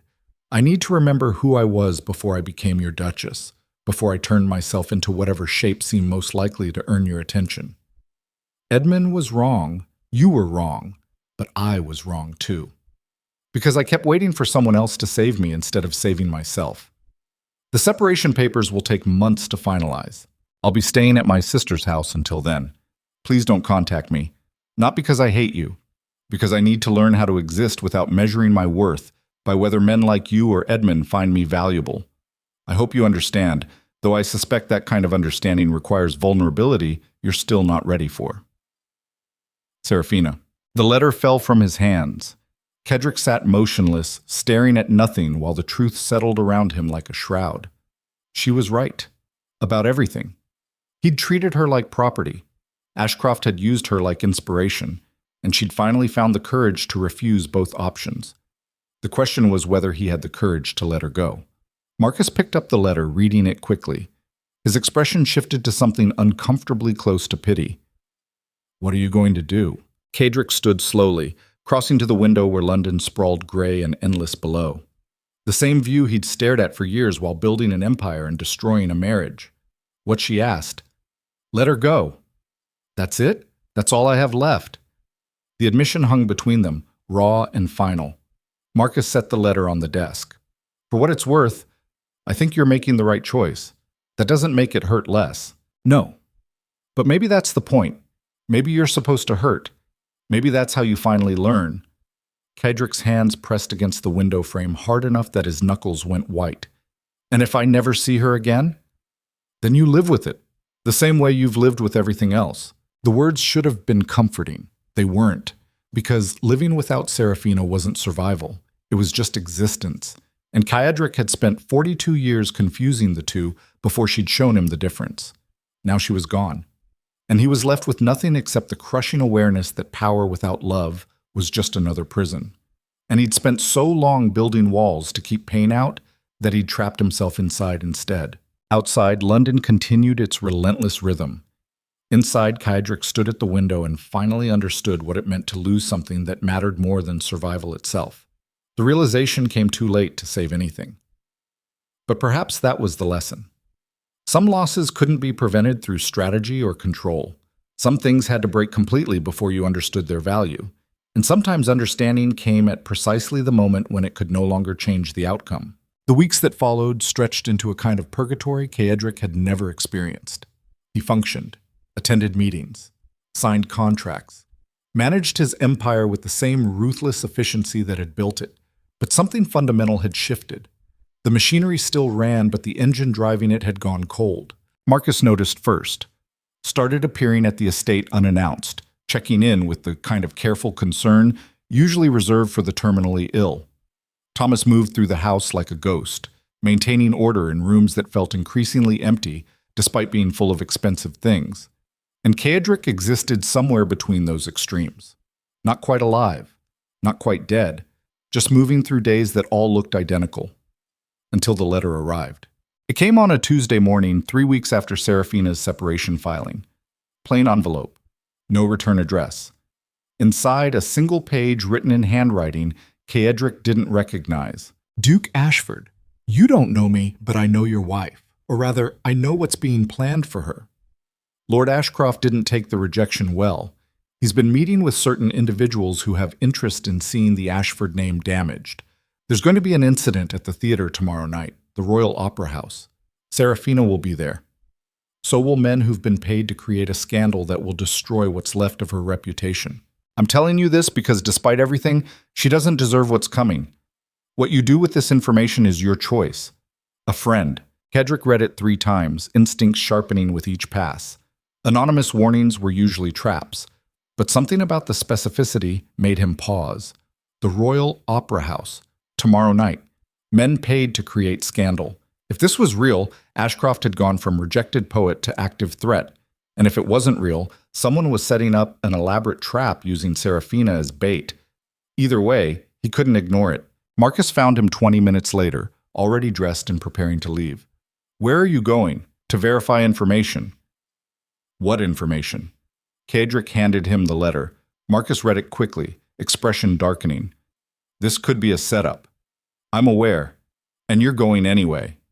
Yes, because you think there's a chance it's real. Because I can't risk the alternative.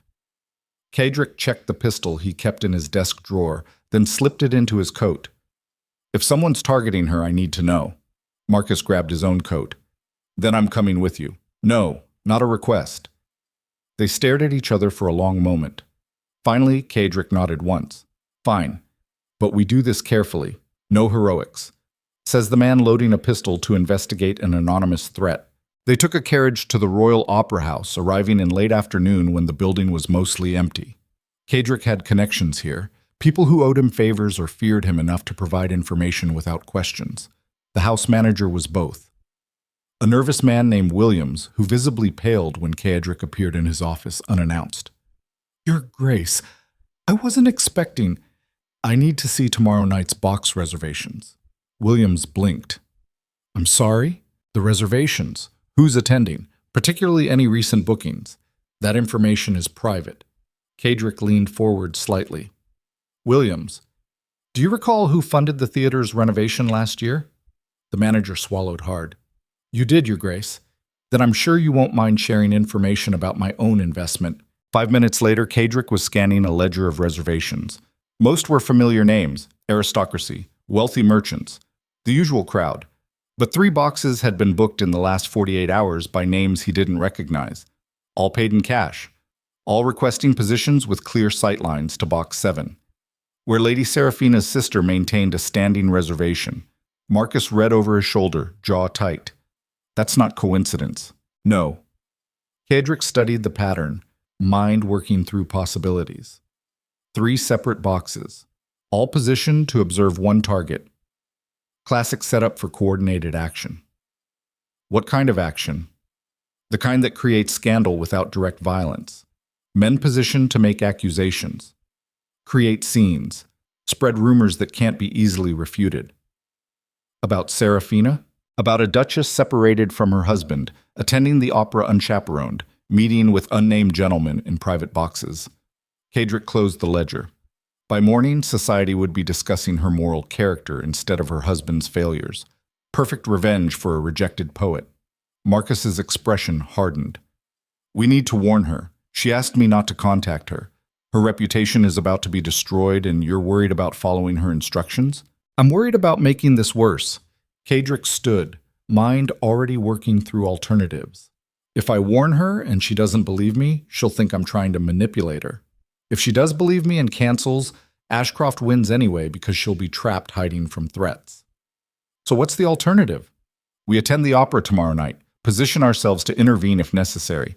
That's insane. That's all I have. They left the theater as evening settled over London, street lamps flickering to life in patterns that seemed almost mocking. Back in the carriage, Marcus leaned forward with barely controlled frustration. You're walking into a trap. If Ashcroft planned this, he's accounting for you showing up, probably counting on it, probably, and you're going anyway. Caedric met his eyes steadily. What would you have me do?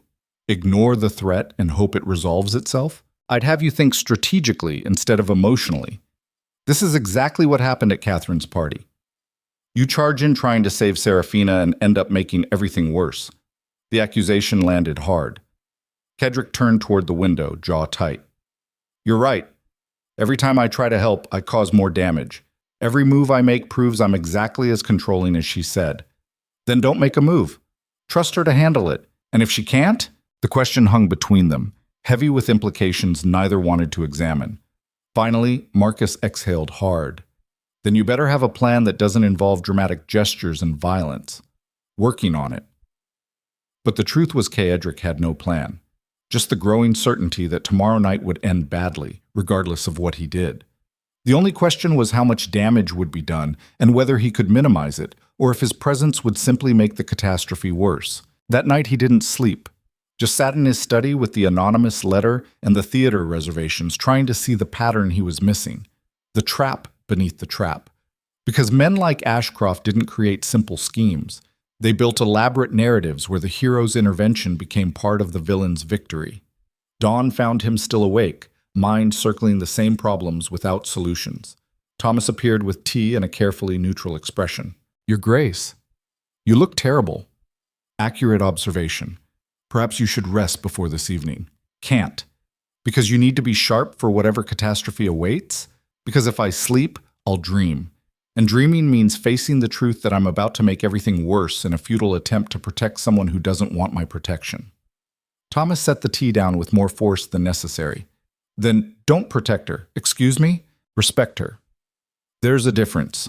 The old steward moved toward the door. Protection is what you do to possessions. Respect is what you show people. If you can't tell the difference by now, you've learned nothing. Then he was gone, leaving Caedric alone with accusations that cut deeper than intended because they were true. He'd spent 6 years protecting Seraphina like a valuable asset, while never respecting her enough to ask what she actually wanted. And now he was preparing to do it again, charging in to save her from a threat she might prefer to handle herself. The realization should have stopped him, should have convinced him to stay home and let her navigate this alone. But the thought of Seraphina facing coordinated humiliation from men Ashcroft had paid to destroy her, the image made something violent and protective rise in his chest that had nothing to do with possession and everything to do with rage at injustice. Maybe that was the difference. Protection as control versus protection as solidarity. Or maybe he was just rationalizing the same possessive instincts with prettier language. Either way, evening approached with relentless momentum, and Caedric dressed for the opera with the same careful precision he brought to battle, knowing that by midnight everything would either be resolved or irreparably broken. The Royal Opera House glittered like a jewel box when Caedric arrived. London's elite crowded the entrance in silk and diamonds, drawn to culture and the possibility of scandal in equal measure. Word had spread that the separated Duchess might attend. That made tonight's performance must-see entertainment regardless of what was actually on stage. Marcus appeared at his side, dressed in dark evening clothes that made him look dangerous despite the refined setting. Box 12. Far left balcony. Best vantage point without being obvious. Good. Caedric scanned the crowd, looking for threats that wouldn't reveal themselves yet. The men Ashcroft hired would blend in, look respectable. That was the point. Do you see her? Not yet. They climbed the stairs to their box, positioning themselves with clear sight lines to most of the theater. Below, the orchestra was tuning.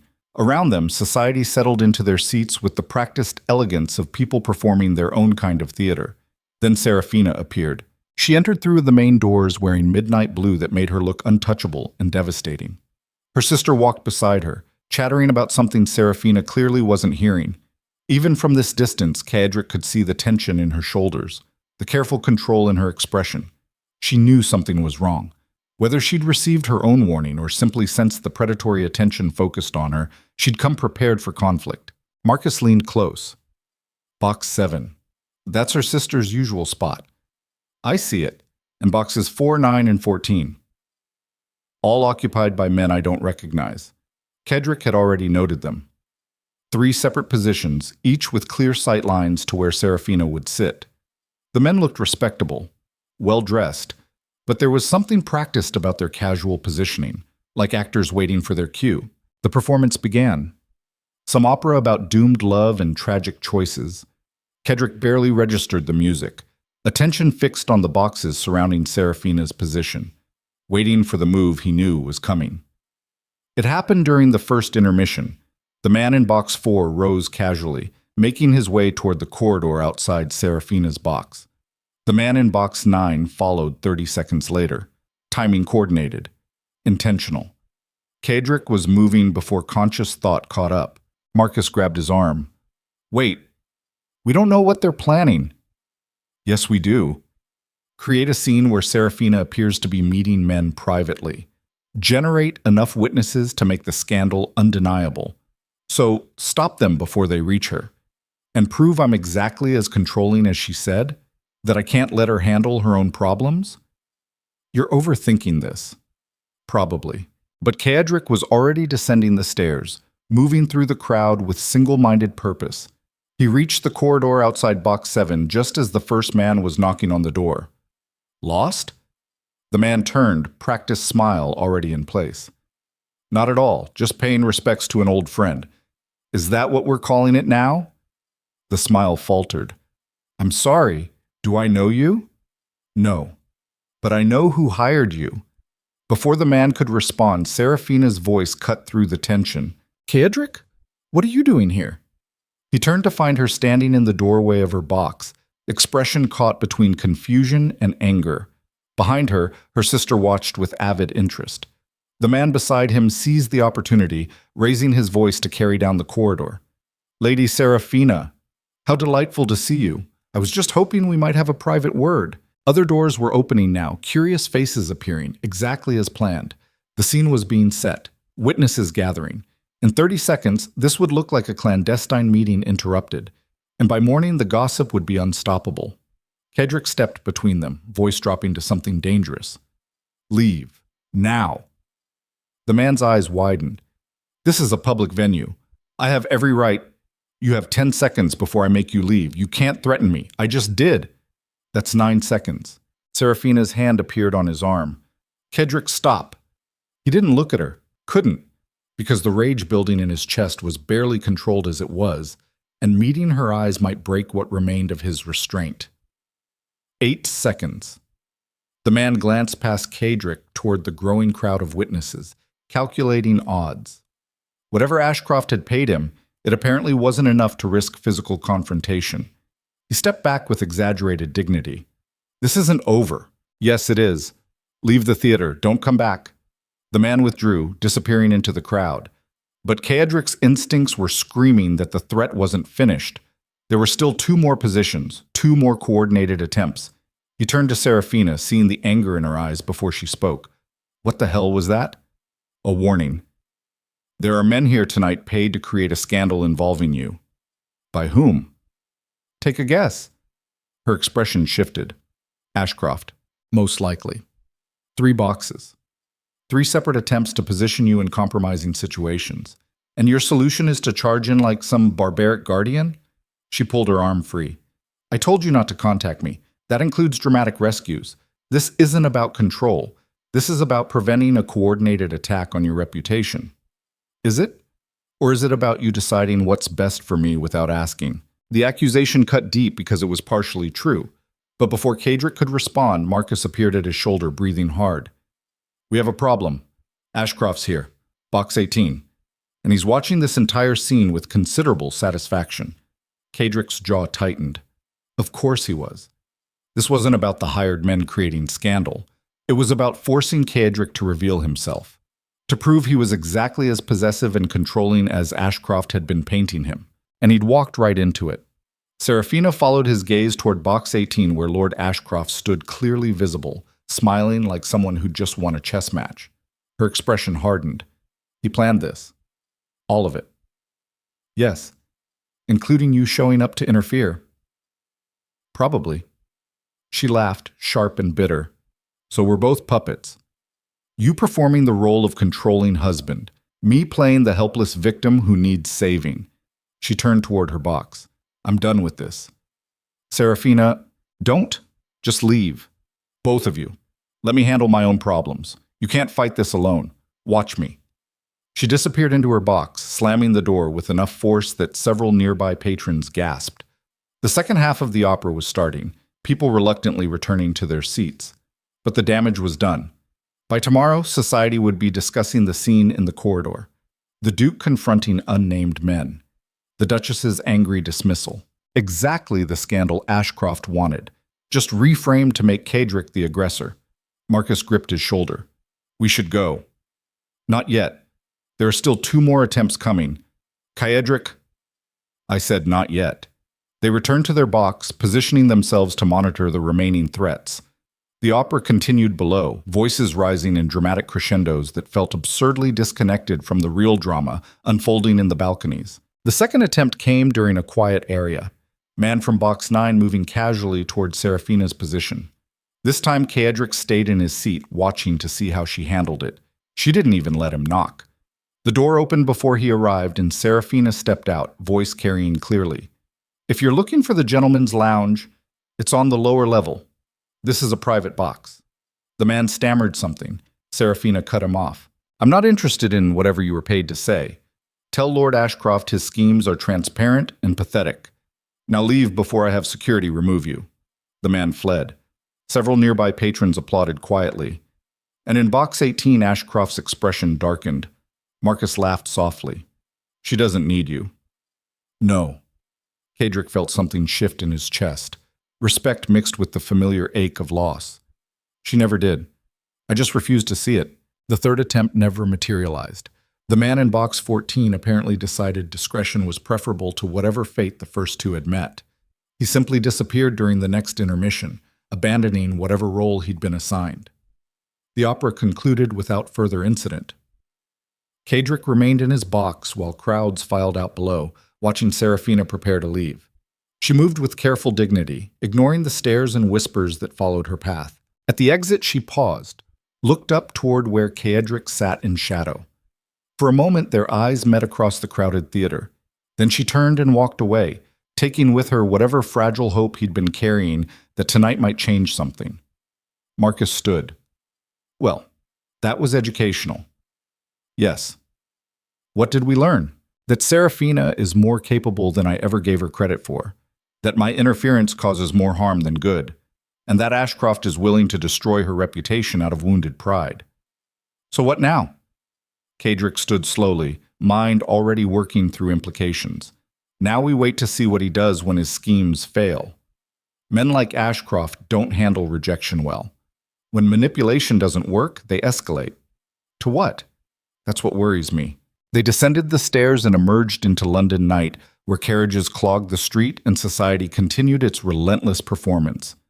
Somewhere in that crowd, Seraphina was heading back to her sister's house, safe for tonight.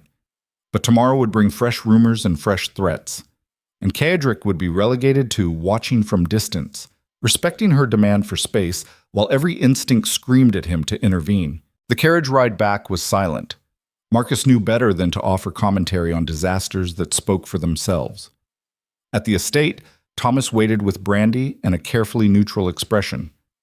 "How did it go, Your Grace?" "About as well as could be expected, meaning it was a catastrophe. Meaning Seraphina handled herself perfectly, while I proved I'm exactly as controlling as she claimed." Thomas poured 3 glasses without asking permission. Sometimes the lesson is more valuable than the outcome. What lesson would that be? That letting go is harder than holding on, but necessary if you want her to choose you freely. The words settled over the room like a shroud. Caedric took the offered brandy but didn't drink. What if she never chooses me?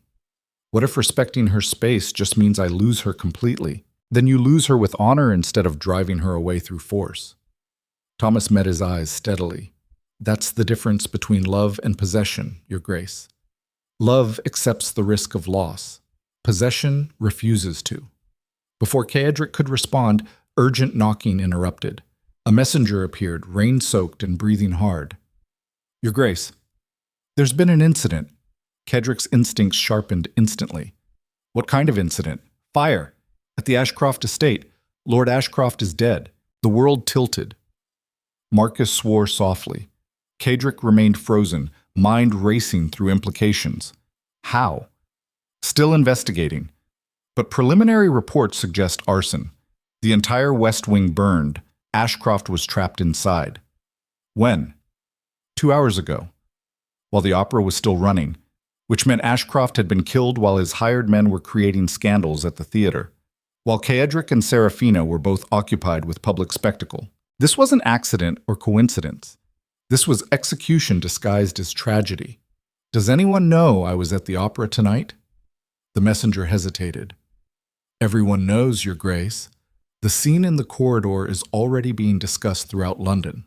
Of course it was, which meant Caedric had perfect alibi for a murder he hadn't committed. But also perfect motive.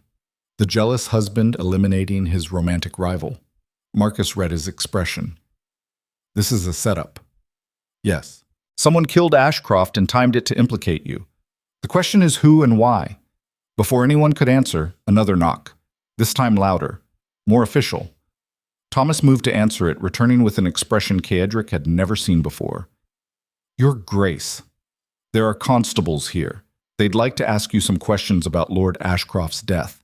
And just like that, the trap closed. Not around Seraphina's reputation, around Caedric's freedom. Someone had orchestrated this entire evening. The threats at the opera, Ashcroft's murder, the witnesses to Caedric's confrontation, to build a case that the Duke had finally snapped and eliminated his rival. Caedric stood slowly, meeting Marcus's worried gaze. "Get word to Seraphina. Tell her what's happened before she hears it through gossip. I'm not leaving you alone with constables. I'll be fine. Just make sure she knows the truth before they spin it into something else." Marcus hesitated, then nodded and left through the servants' entrance. Thomas showed the constables into the study, 3 serious men with notebooks and suspicion written across their faces. The lead constable was older, professional. He studied Caedric with the careful assessment of someone who dealt with powerful men before. "Duke Ashford, thank you for seeing us at this late hour. I don't imagine I had much choice." A thin smile. "No, Your Grace, you didn't. We have questions about Lord Edmund Ashcroft's death. I'm happy to answer, though I should note I was at the Royal Opera House until approximately 30 minutes ago, in full view of several hundred witnesses." "We're aware. That's actually why we're here." Caedric's jaw tightened. "I'm listening." The constable consulted his notes. The fire at Lord Ashcroft's estate was started using accelerants placed throughout the West Wing. Very precise. Very intentional. Whoever did this knew exactly what they were doing. And you think I hired someone to do it while I maintained public alibi? The possibility has been suggested. By whom? That's part of our investigation. The constable looked up from his notes. What we need from you is account of your movements today, who you spoke with, where you went, any communications regarding Lord Ashcroft. Caedric provided the information methodically. His morning at the estate, the anonymous letter warning about threats, his investigation at the theater, the confrontation in the corridor, All of it delivered with the calm precision that came from years of testifying before Parliament. The constables wrote everything down, occasionally exchanging glances that suggested they weren't entirely convinced. Finally, the lead constable stood. "Thank you for your cooperation, Your Grace.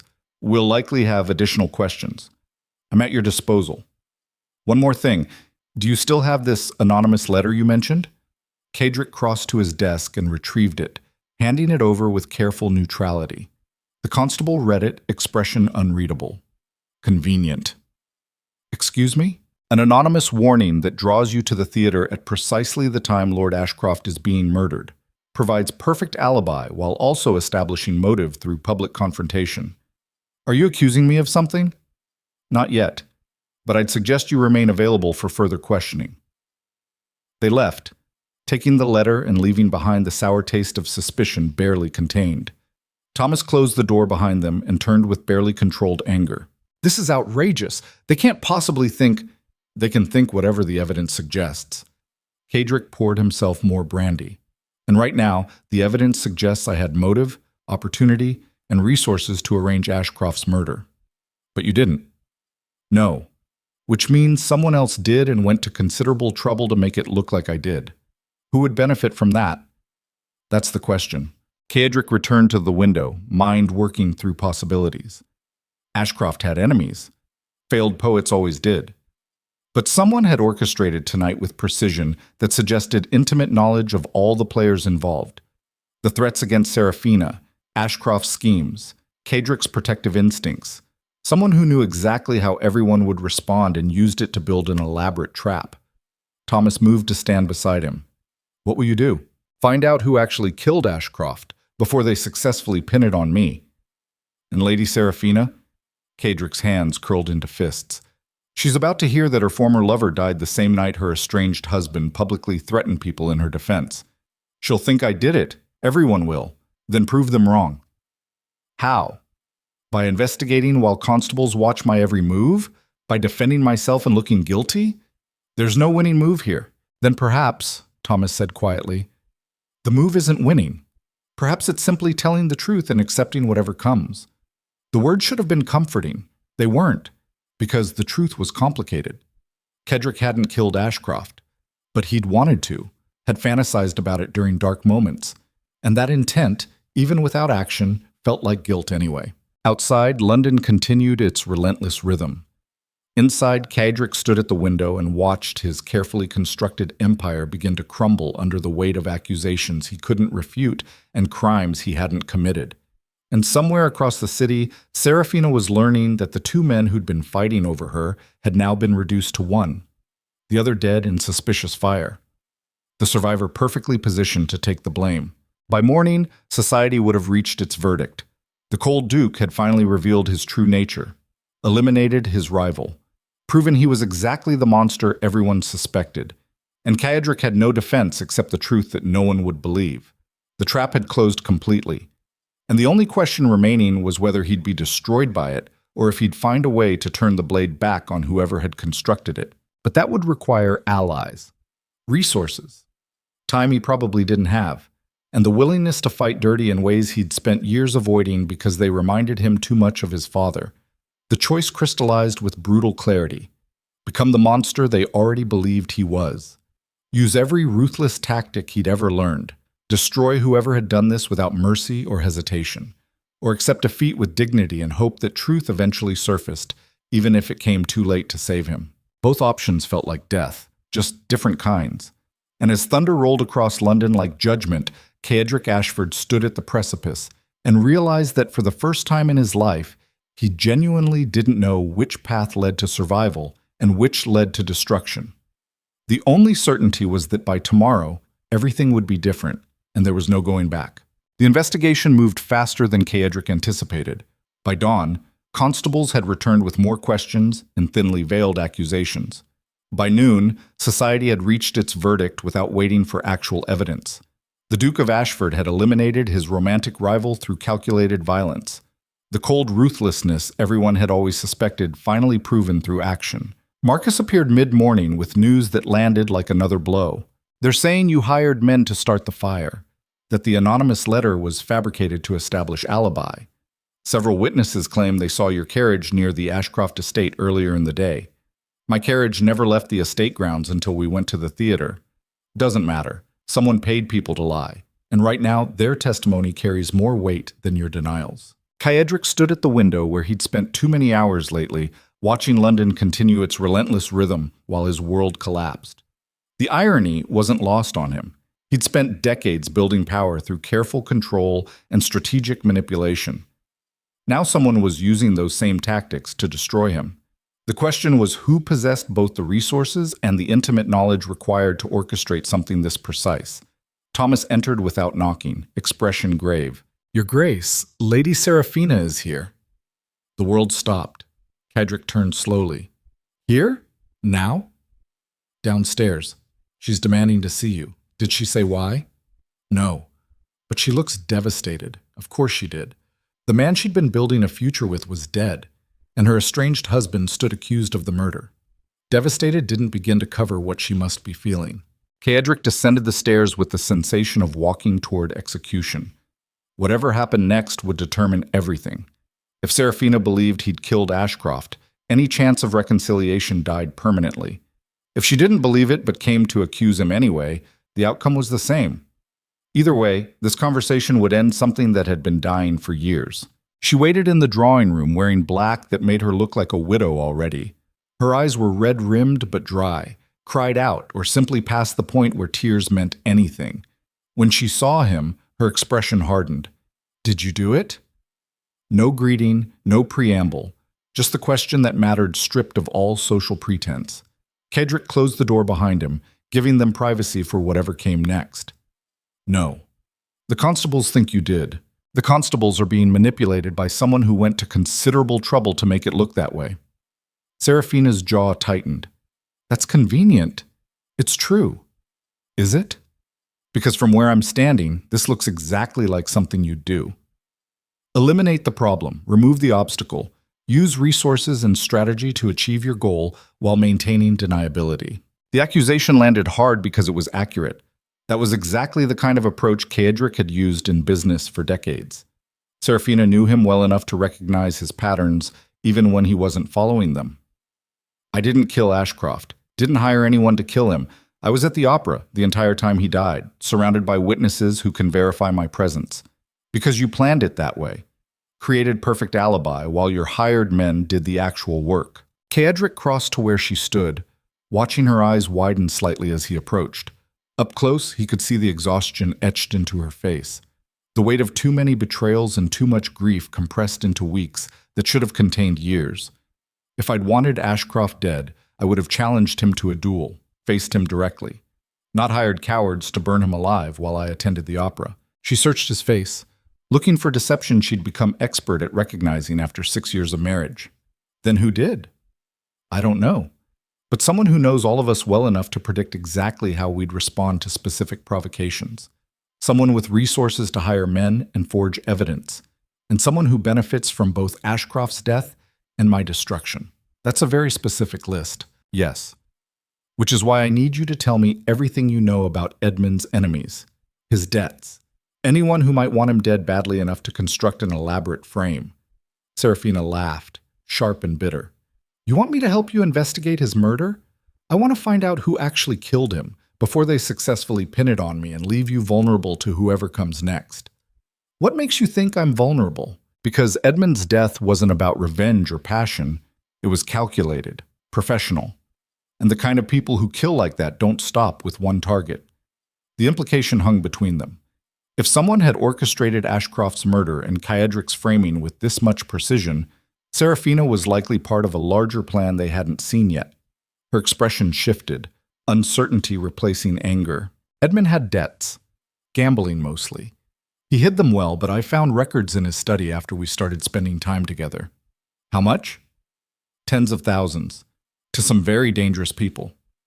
Caedric's mind started working through possibilities. Debts that size to dangerous people meant leverage, blackmail, the kind of pressure that could force a man to take risks he wouldn't normally consider. Did he ever mention who he owed? No. But there were letters, threats, someone demanding payment or promising consequences. Where are these letters now?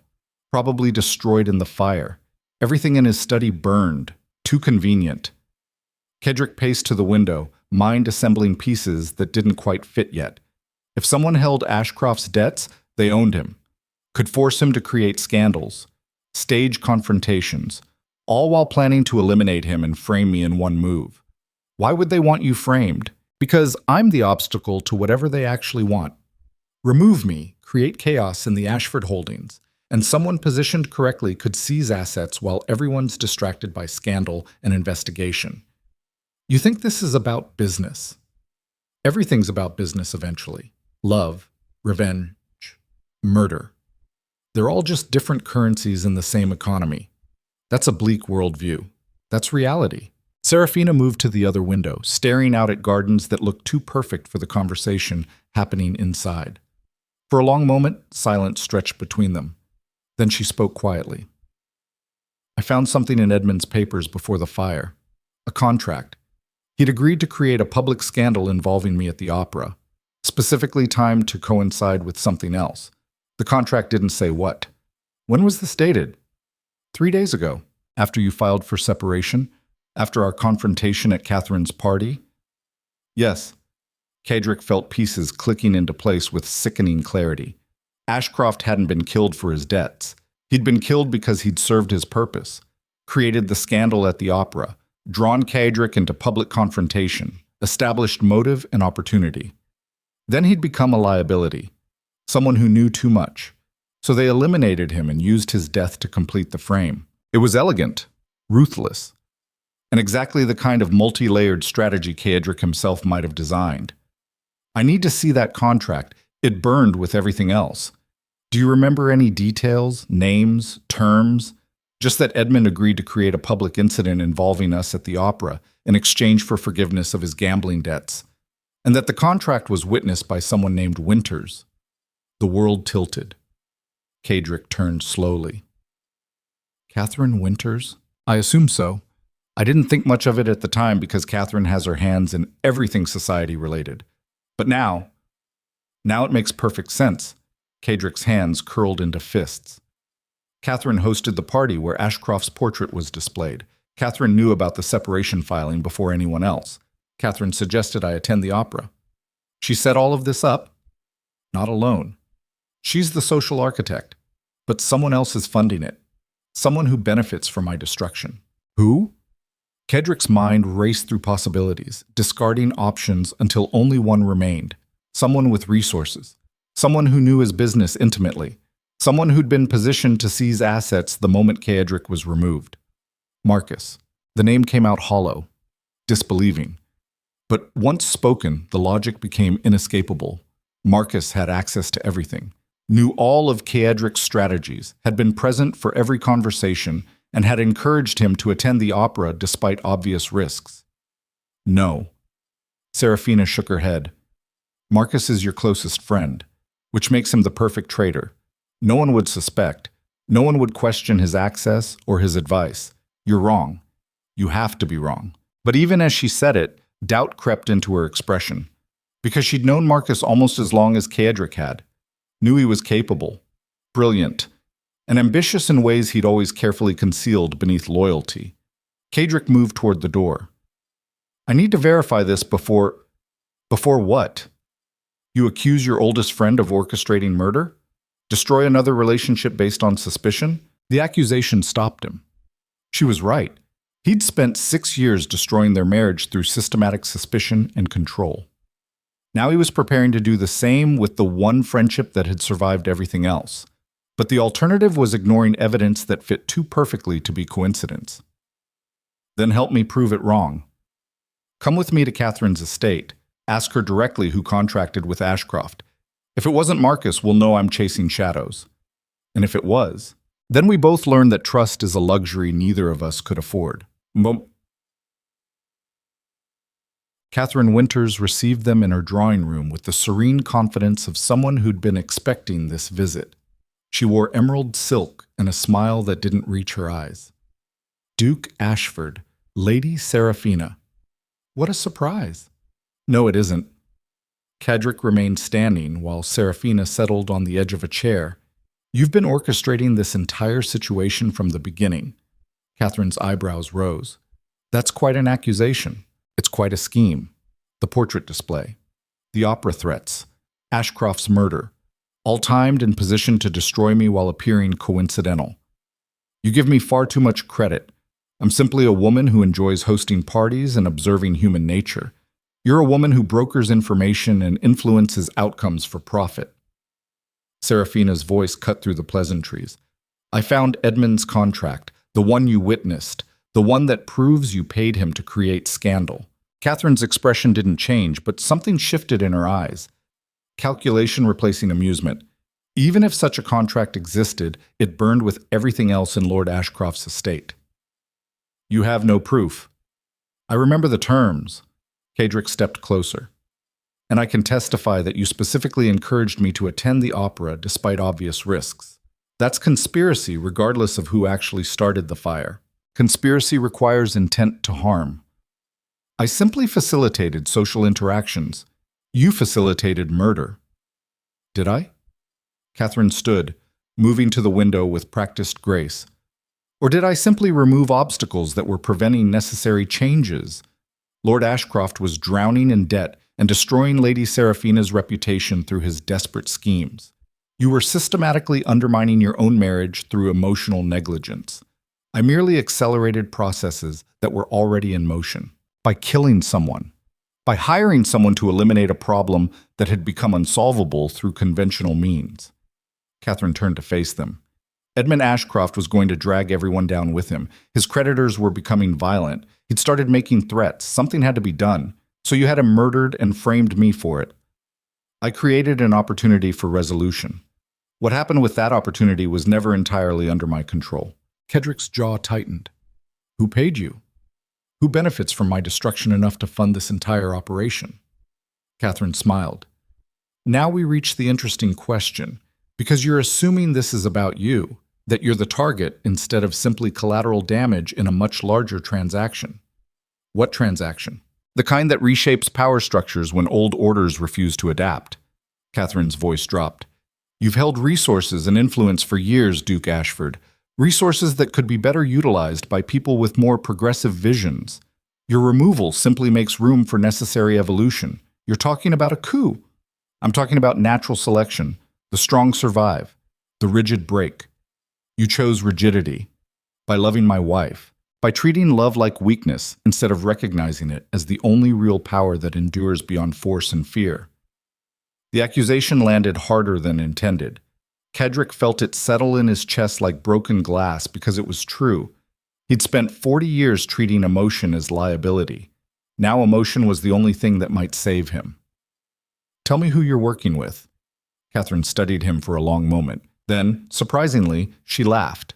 You still haven't figured it out, even with all the pieces in front of you. Figured what out? That there is no conspiracy, no grand villain, just people making individual choices that happen to align toward your destruction. She crossed to her desk and pulled out a folder. Marcus didn't betray you. He's been desperately trying to save you from yourself. I didn't orchestrate Ashcroft's murder.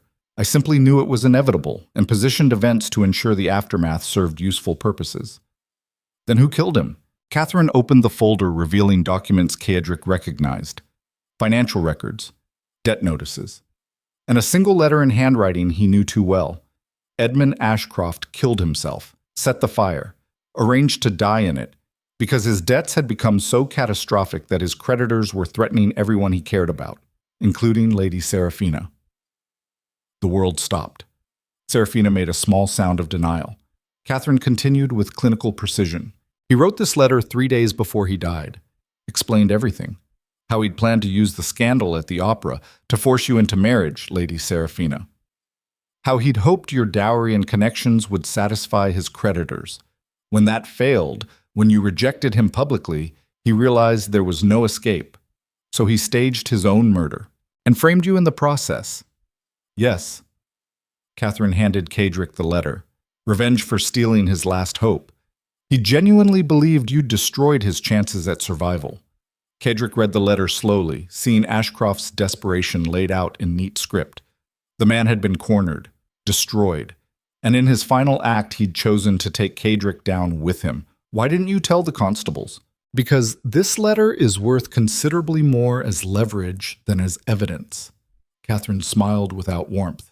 You want your name cleared. I want certain considerations regarding properties you control in the financial district. We can help each other. You're blackmailing me. I'm offering a transaction.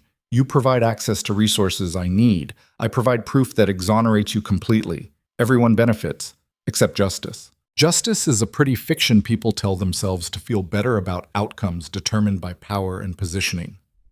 Catherine's voice hardened. Edmund Ashcroft chose to destroy himself and tried to take you with him. I'm offering you a way out. The question is whether your pride is worth more than your freedom. Caedric looked at Seraphina, seeing his own conflict reflected in her expression. This was everything he'd spent years fighting against. Corruption, manipulation, trading favors instead of seeking truth. But it was also survival, the same ruthless pragmatism that had kept him alive through poverty and violence and war. The choice crystallized with brutal clarity. Become the man Catherine thought he was. Accept the transaction. Clear his name through leverage instead of justice. Or refuse. Maintain some fragment of integrity. And likely spend years fighting accusations while his empire collapsed and Seraphina remained caught in the crossfire. Both options felt like death. Just different kinds. He was reaching for the letter, preparing to accept Catherine's terms, when Seraphina spoke. No. The single word stopped him cold. He turned to find her standing, expression set with determination he hadn't seen in years. Seraphina. No. She crossed to Catherine, holding out her hand. Give me the letter, all of it, and any other evidence you're holding. Catherine's smile widened. You're not in a position to make demands, Lady Seraphina. Actually, I am, because I have something you want more than property access. And what would that be? Silence. Seraphina's voice steadied. I know things about your activities, the backroom deals, the information brokering, the way you've manipulated society events for profit. I've been quiet because it didn't affect me. But if you don't hand over that evidence right now, I'll make sure every newspaper in London knows exactly what you are. You're bluffing. Am I? Test me. The two women stared at each other across the drawing room. Finally, Catherine laughed, genuine amusement breaking through her calculating facade. Well, perhaps you're not as helpless as I thought. She handed over the folder. Seraphina took it without breaking eye contact, then turned to Caedric. Let's go. We're taking this to the constables. The real story. All of it. Outside, the afternoon had turned gray and cold. They climbed into Caedric's carriage in silence, the folder sitting between them like evidence of everything that had gone wrong. Finally, Caedric spoke. Thank you. Don't thank me. I didn't do it for you. Then why? Because Edmund deserves to be remembered as desperate instead of murderous. And because letting Catherine profit from tragedy makes everything meaningless. The carriage rattled through London streets toward the constabulary. Caedric studied the woman beside him, seeing strength he'd never properly recognized when they were together. I underestimated you, for years. I'm sorry. Sorry doesn't fix anything. I know, but I'm saying it anyway. Seraphina turned toward the window, watching the city blur past. Why did you come to the opera that night, even after I told you to stay away? Because the thought of you facing coordinated threats alone was intolerable.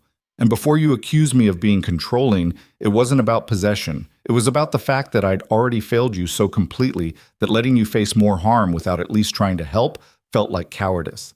You can't save me from everything. I'm starting to understand that. But I can stand beside you while you save yourself, if you'll let me. She didn't respond. Just continued staring out the window, while Caedric sat with the uncomfortable awareness that he'd finally said something true and vulnerable, and it might be too late to matter. The constabulary received them with poorly concealed skepticism that evaporated once they read Ashcroft's confession. The lead constable looked between them with expression caught between relief and disappointment. This changes everything. We'll need to verify the handwriting and investigate the claims, but if this is legitimate, you're cleared of all suspicion. How long will verification take? Few days at most. In the meantime, I'd suggest you keep this quiet. Let us handle the official release of information.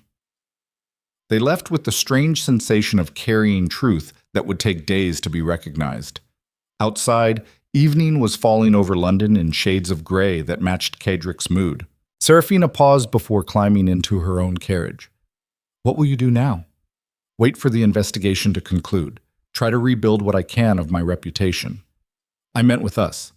The question hung between them, weighted with 6 years of failure and weeks of chaos. Caedric met her eyes steadily. Nothing. Unless you want something different. I don't know what I want. That's fair.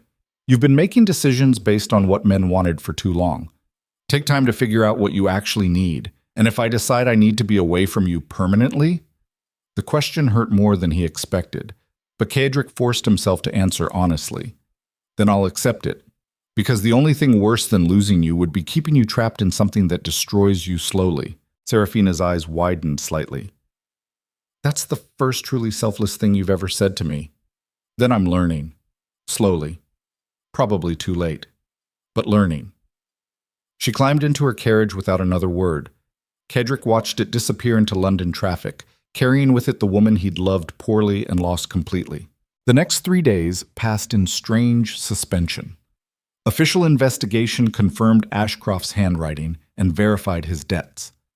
Society's verdict shifted from murder accusations to scandalized sympathy. The constables quietly dropped all charges. And Caedric existed in the empty spaces between vindication and victory, cleared of crime but still haunted by failure. Marcus appeared on the 4th day, expression carefully neutral.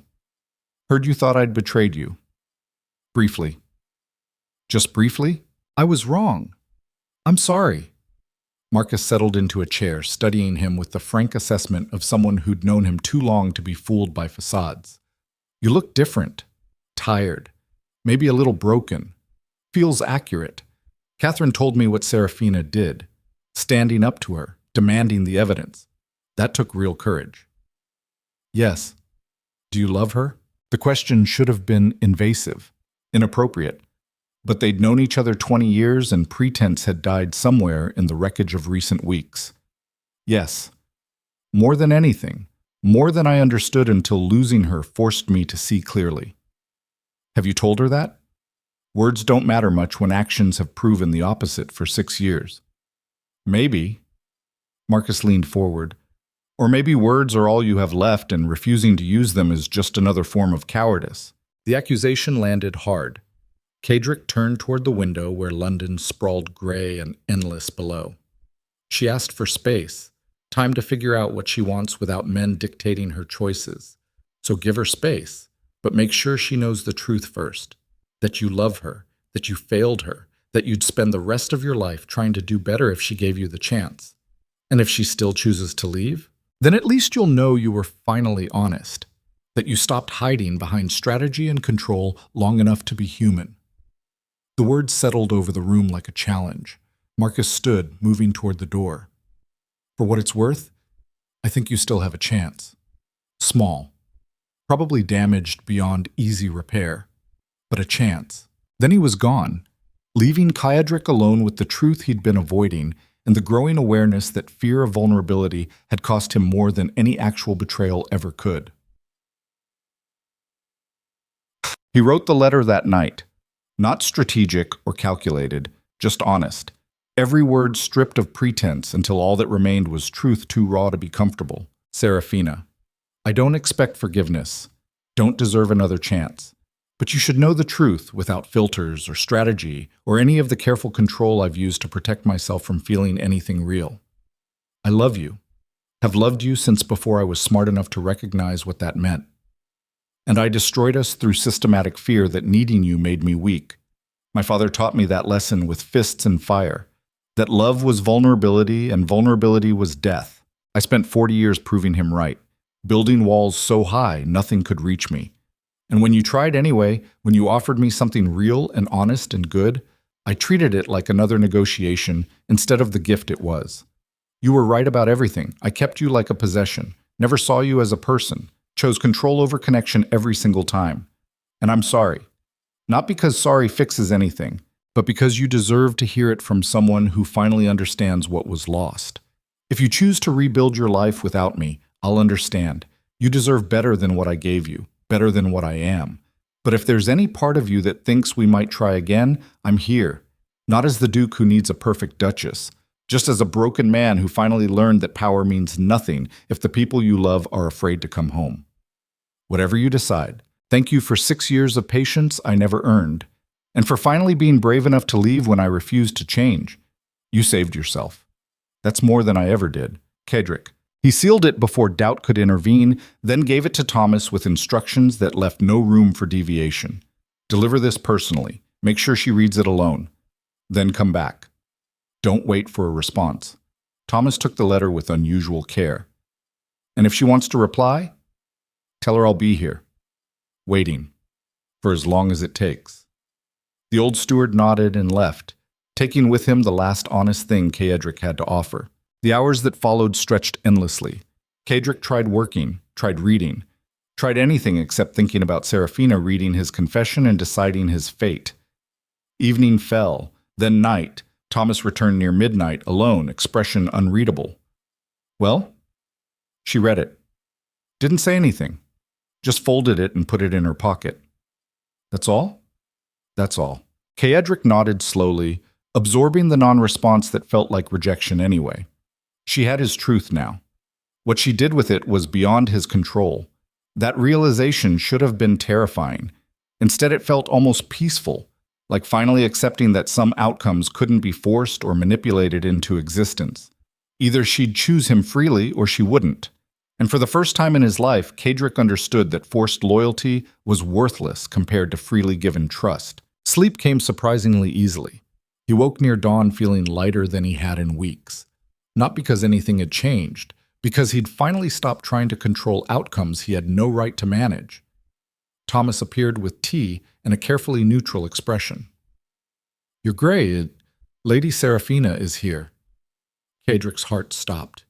He stood slowly, suddenly aware that he was in shirt sleeves, hair uncombed, looking nothing like the perfectly controlled Duke he'd maintained for decades. "Show her in. Perhaps you'd like to—" "Show her in as I am." Thomas hesitated, then nodded and withdrew.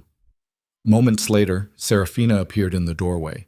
She wore gray that made her look ethereal and untouchable, but her eyes were red-rimmed, tired, like she'd spent the night fighting the same battles Caedric had been losing for years.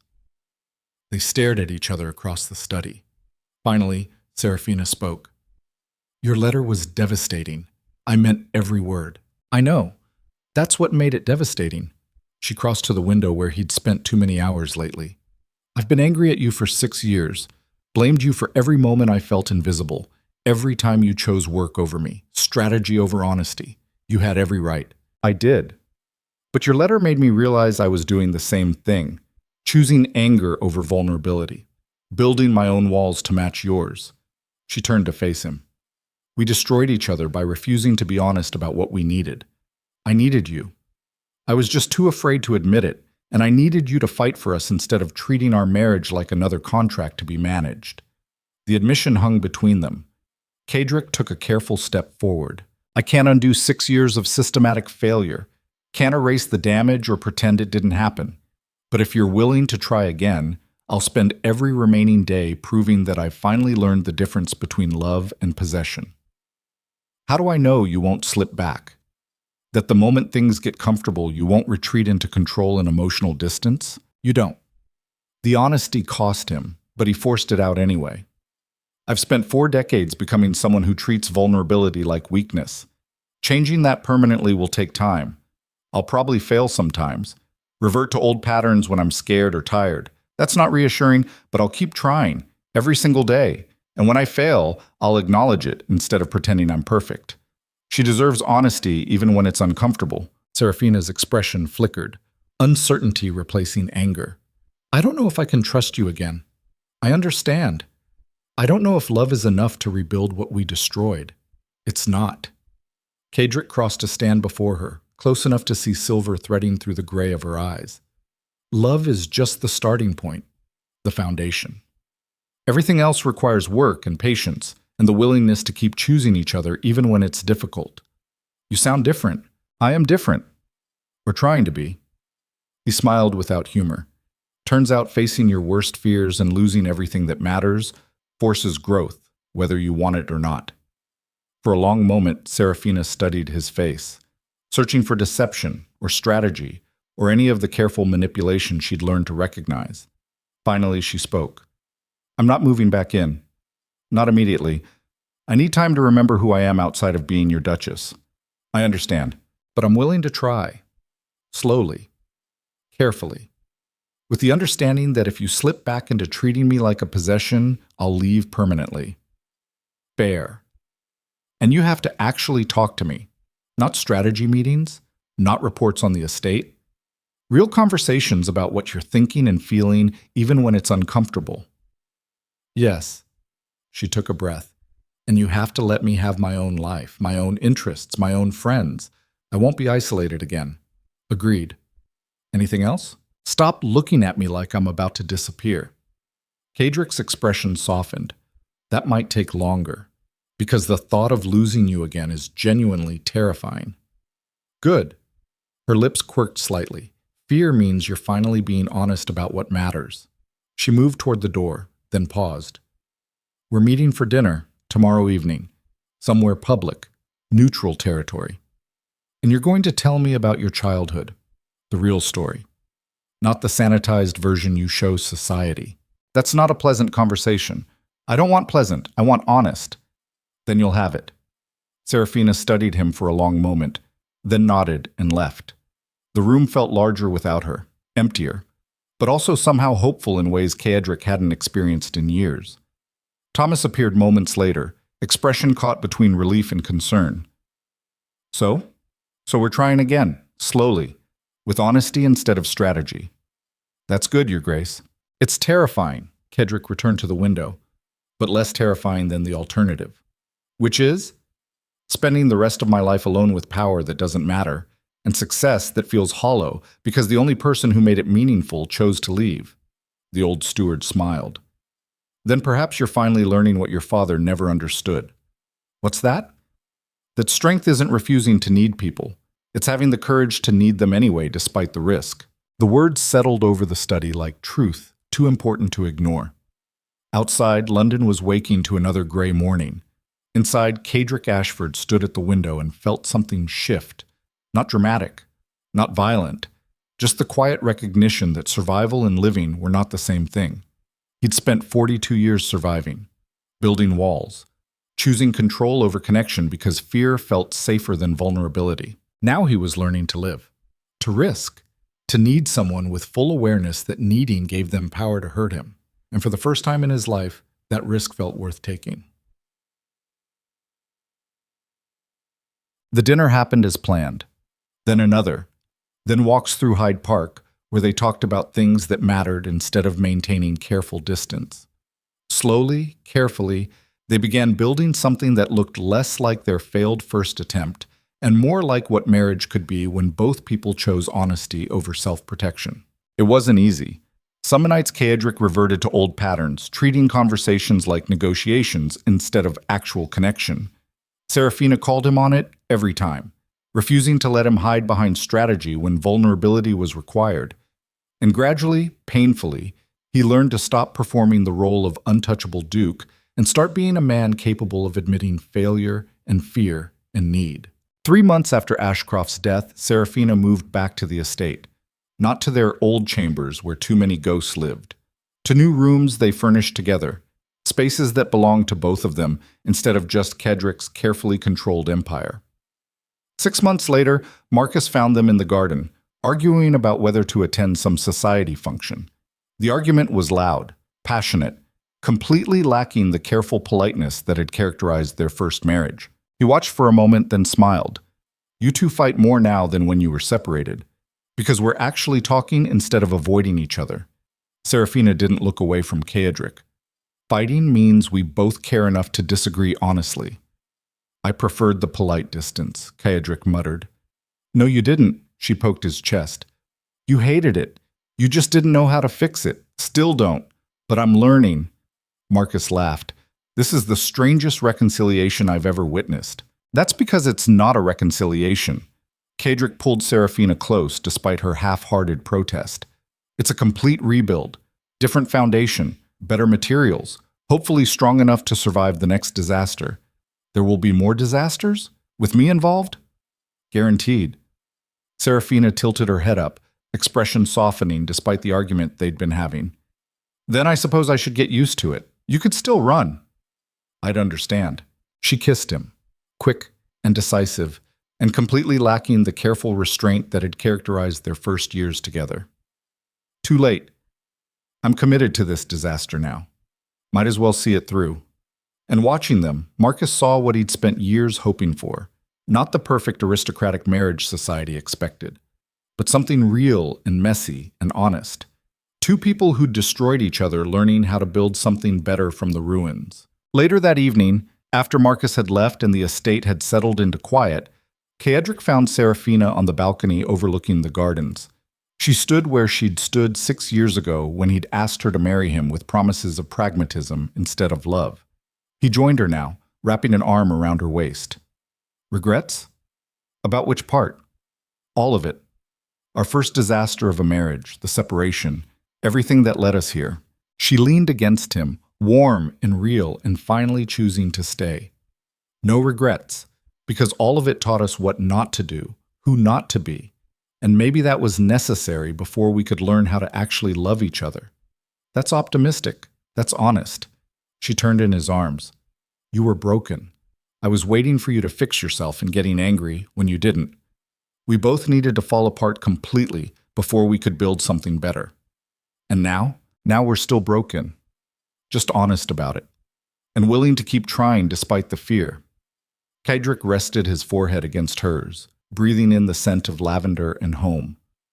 I love you. In case I haven't said it enough today, you've said it 3 times, which is approximately 3 times more than in our entire first marriage. I'm overcompensating. Good, keep doing it. He kissed her then, slow and thorough and completely lacking the careful control he'd maintained for decades. And in that kiss was everything they'd destroyed and rebuilt and were still learning to protect. When they finally separated, Seraphina smiled. I'm still not going to that society function. Fair. I didn't want to go either. Then why were we arguing about it? Because sometimes arguing means we're both engaged enough to care about the outcome, instead of just accepting whatever seems easiest. That's a complicated way of saying you like fighting with me. I like that you fight back, that you refuse to let me control everything, that you're brave enough to call me on it when I slip into old patterns. She pulled him toward the door. Come inside. It's getting cold.